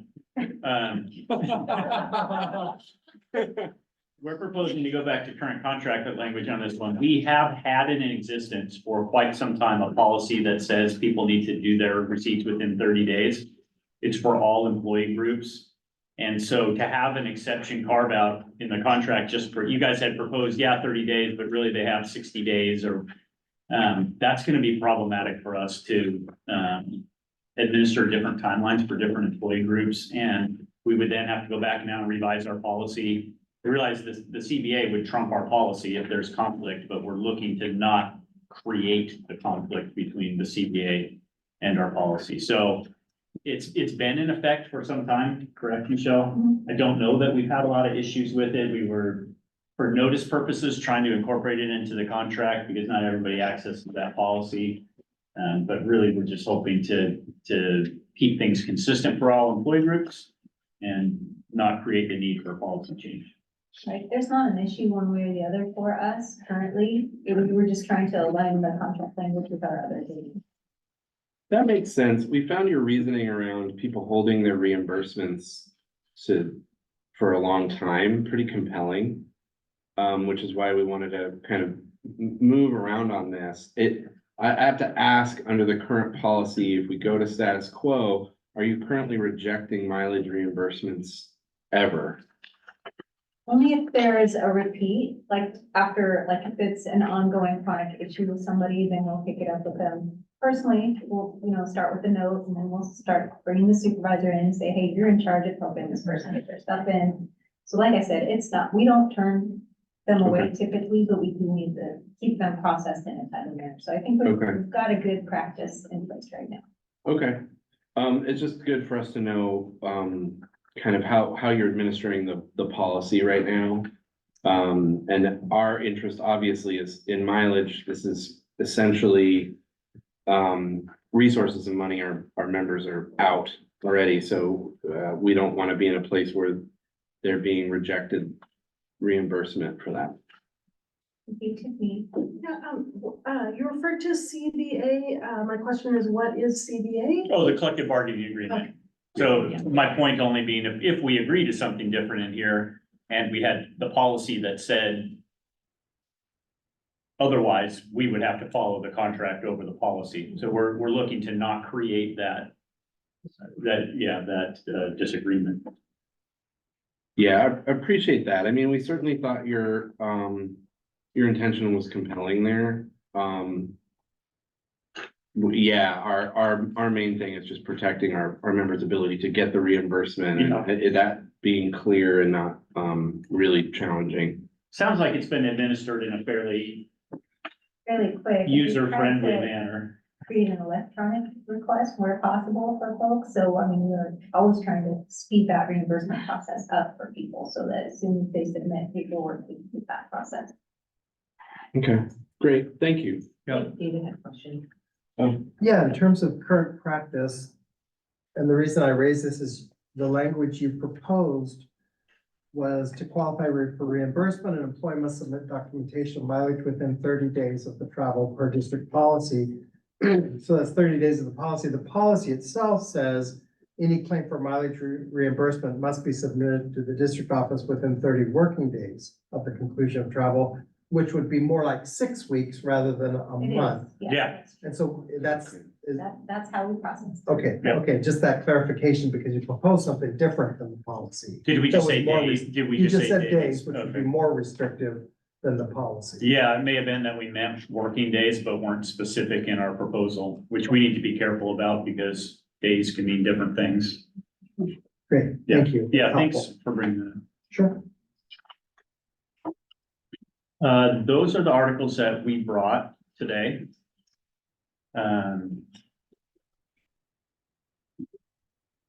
Do you have any thoughts on which? Obviously, caucusing makes sense, I think. And if you have additional questions on what we presented earlier, I think now is a fine time for that before we go into caucus. Did we, team, any other questions on, or Carol, questions on Article 20 as that was kind of soaking in? No. Yeah, I think we asked a lot as we were going along, so I appreciate that. Good. Okay. So I think we would be in caucus time, and then, we also want to be kind of planning, as we talked about last time, for like beyond, because we have 2 more sessions left, I think the 14th and then another time in May, and then we have nothing. Or, is there anything in June that we have? Not officially.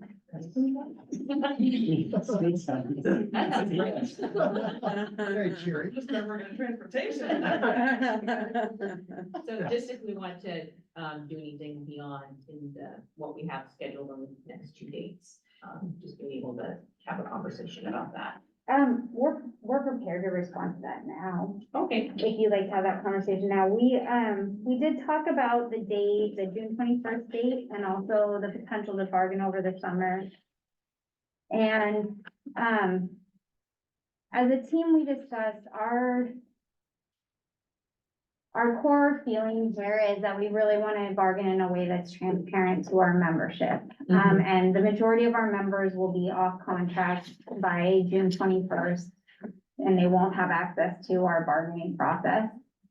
And so we feel like it is, we don't feel like it would be ethically right for us to be bargaining over the summer when the majority of classified staff wouldn't be able to access the bargaining process. They wouldn't be able to access the updates. We wouldn't be able to be in regular contact with them about the proposals that we were sharing. And so we didn't feel that it would be right to plan bargaining times over the summer. So we're happy to discuss additional dates in June prior to the end of the classified contract for the majority of classified staff. And then we're happy to come back in August as soon as most classified staff are back on contract, or whenever your team is ready to come back. I know August is busy for everyone, so. But, yeah, And we want to be really prepared when we do come back, so we will be using some summertime to meet and prepare, and we really appreciate the progress that we've all made together. Yeah, we'd like to continue that momentum, but our members being able to access this process is really important to us. okay. Okay, if we're gonna go to caucus, here's what I don't think we can, I know we won't be able to have a response for you on Article 20 out of a caucus, just because there's so much going on. It's just not gonna happen. Yeah, yeah. I think there's a reasonable likelihood we could have a response for you on Article 25. And it'd be nice to wrap that article up, so I'd like to try to see if we can move in that direction. Article 9, a little more nuanced, because we're still wrestling over Yeah, that idea, so I think what our goal would be during that caucus is to come back with a counter proposal for you on Article 25, and then to just do a last check and see if we have any questions on Article 20, especially that we want to get answered before we then take team time to work on it. sure. How much time would you like? Would you like an hour, come back at 2:15, a little bit more than that? Yeah, 2:15, so. I think. Okay, great. Yeah. Let's do that. Just let us know if you guys need more time or something, just do this. Excellent. Thanks so much. Yeah, thank you. Thank you.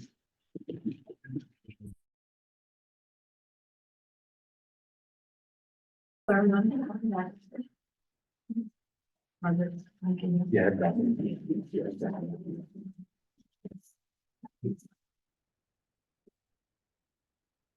Hi, welcome back. Hello, welcome back. We have a counter proposal on Article 25. Is that an okay place to start? Yeah, I think it is. Go right ahead.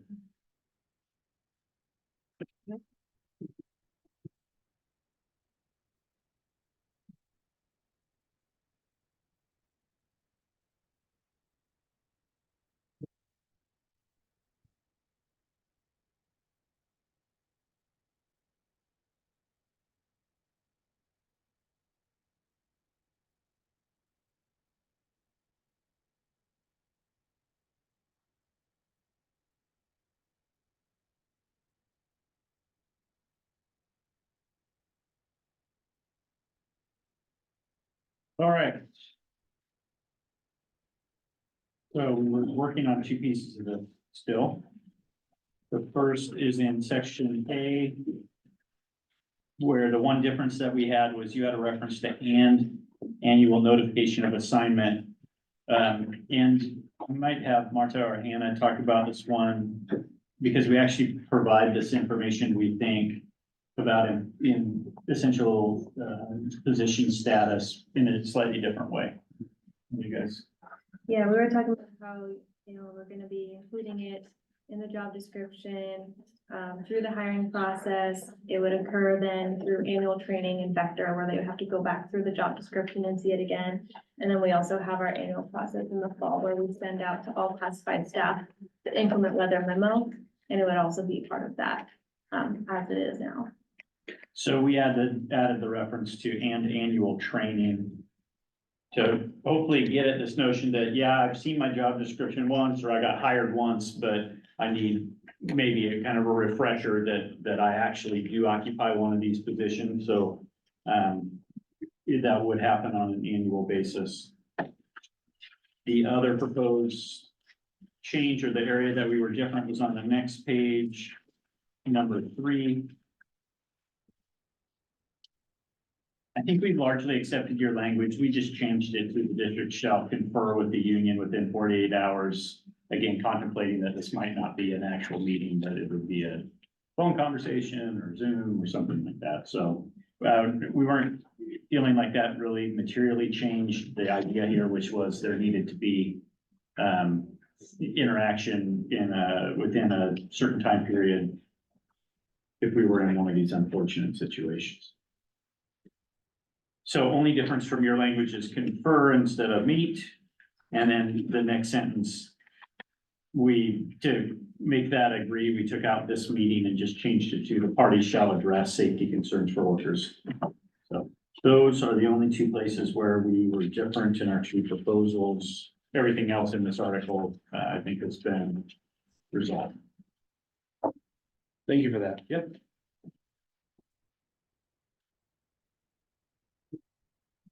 We don't have additional questions on transportation. I think that's gonna be one that we'll continue to work through as a team.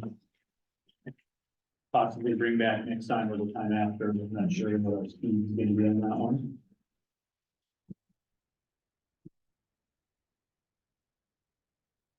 So that's what we have for you out of that caucus. Excellent, thank you. We are going to start with. I can get my paperwork together. Number 26, mileage. I'll just briefly say, we do work really hard to hear your intentions and then try to craft counter proposals that are going to preserve those, while also, you know, protecting our members. With Article 26 on mileage reimbursement, I am sorry that our solution, was potentially worse for you than your problem. But we are happy to TA on the status quo language on Article 26. Great, thank you. Right, and somebody. Mentally replay the song from number one. We're passing Article 24 around. We only have some small changes. We are essentially ready to TA on Article 24. I'm gonna point out the small changes. The first one was that in your last proposal, while you're agreeing to move days into number 2, you didn't strike it out in number 4, so we've gone ahead and done that and done the renumbering. And then we would like union to be capitalized in A3. Okay. I believe those are. And then we just accepted 15 days and B2 and 3. Yeah, on step 2 and step 3, we're accepting you wanting to have the same number of days to come back that we have in those steps. And thank you for this. Certainly, the timetables provide us with some serious anxiety. And so having some relief there is very meaningful for us. Good. We're fine with the two modifications that you have. Thanks for catching where we didn't have that deletion. We don't have an issue with capitalizing union. Yay.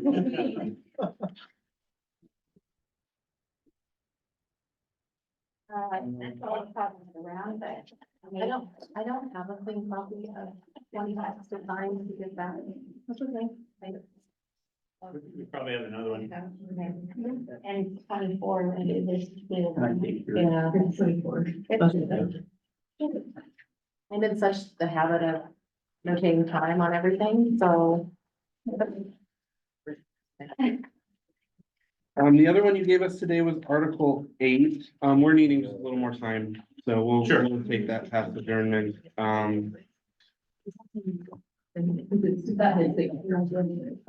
You want it? I think we have the time to, if you want to do that right now. Yeah, we would like to caucus quickly. Okay. And come back to you. We think we have an opportunity, and so we'd like to take it. I think 10 minutes, 15. 15. I don't know what time is, so Kira does well to tell me what it is. That's at least 5. What? Okay, great. We're gonna lose somebody on the lead. So, we should get back here in 15 minutes. I hope that's okay. Yeah. All right, guys, straight up. And then we'll also have like what we're gonna bring forward, because we'll probably be into the like, anyway, my next one. Great. Good. Thank you.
Hi, Hello. welcome back.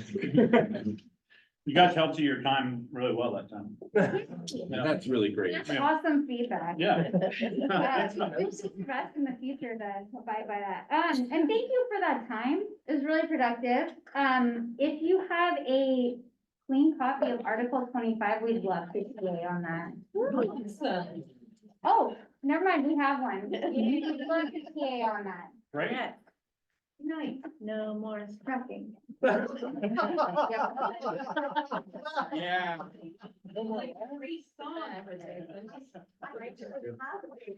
Oh, you do? Yeah, let's hear it. Okay. I did, Is Margaret, it not but I just- might have lost it. Okay, no, I didn't. Margaret. Sure it does. Hold on. Scared. All right.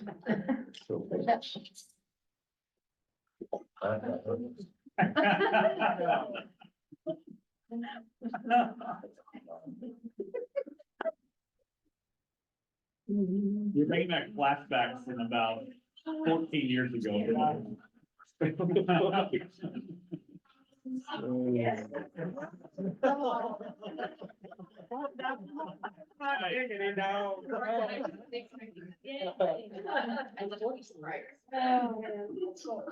Oh, they'll be going on the album. Do you guys have one more copy of that guy? Yes. Right, that's what you do. Oh, we were supposed to keep that one? You were. Oh, sorry.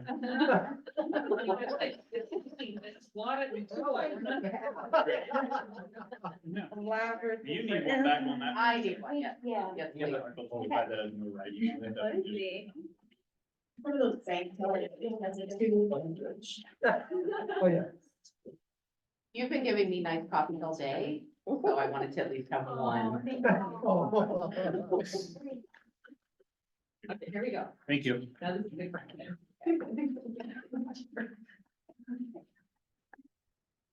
All right, we had talked about next time, we're coming back on the 14th. And so, and that, I just clarified it's a 9 to 3 day. So we would like to bring back a counter to Article 20. We'd like to bring an initial for Article 15, which is leaves. And then we want to bring financials. And we're gonna try to do Article 9, but with all of those things, we may not get to. But we just want to put that out there.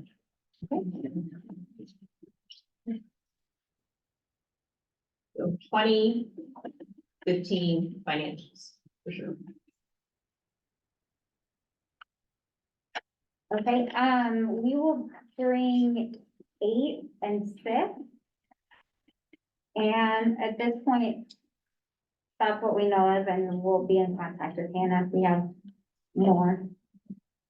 Yeah, and Michelle just reminded me that financials are, salary and benefits, so it's 10, 12. 10 and 12.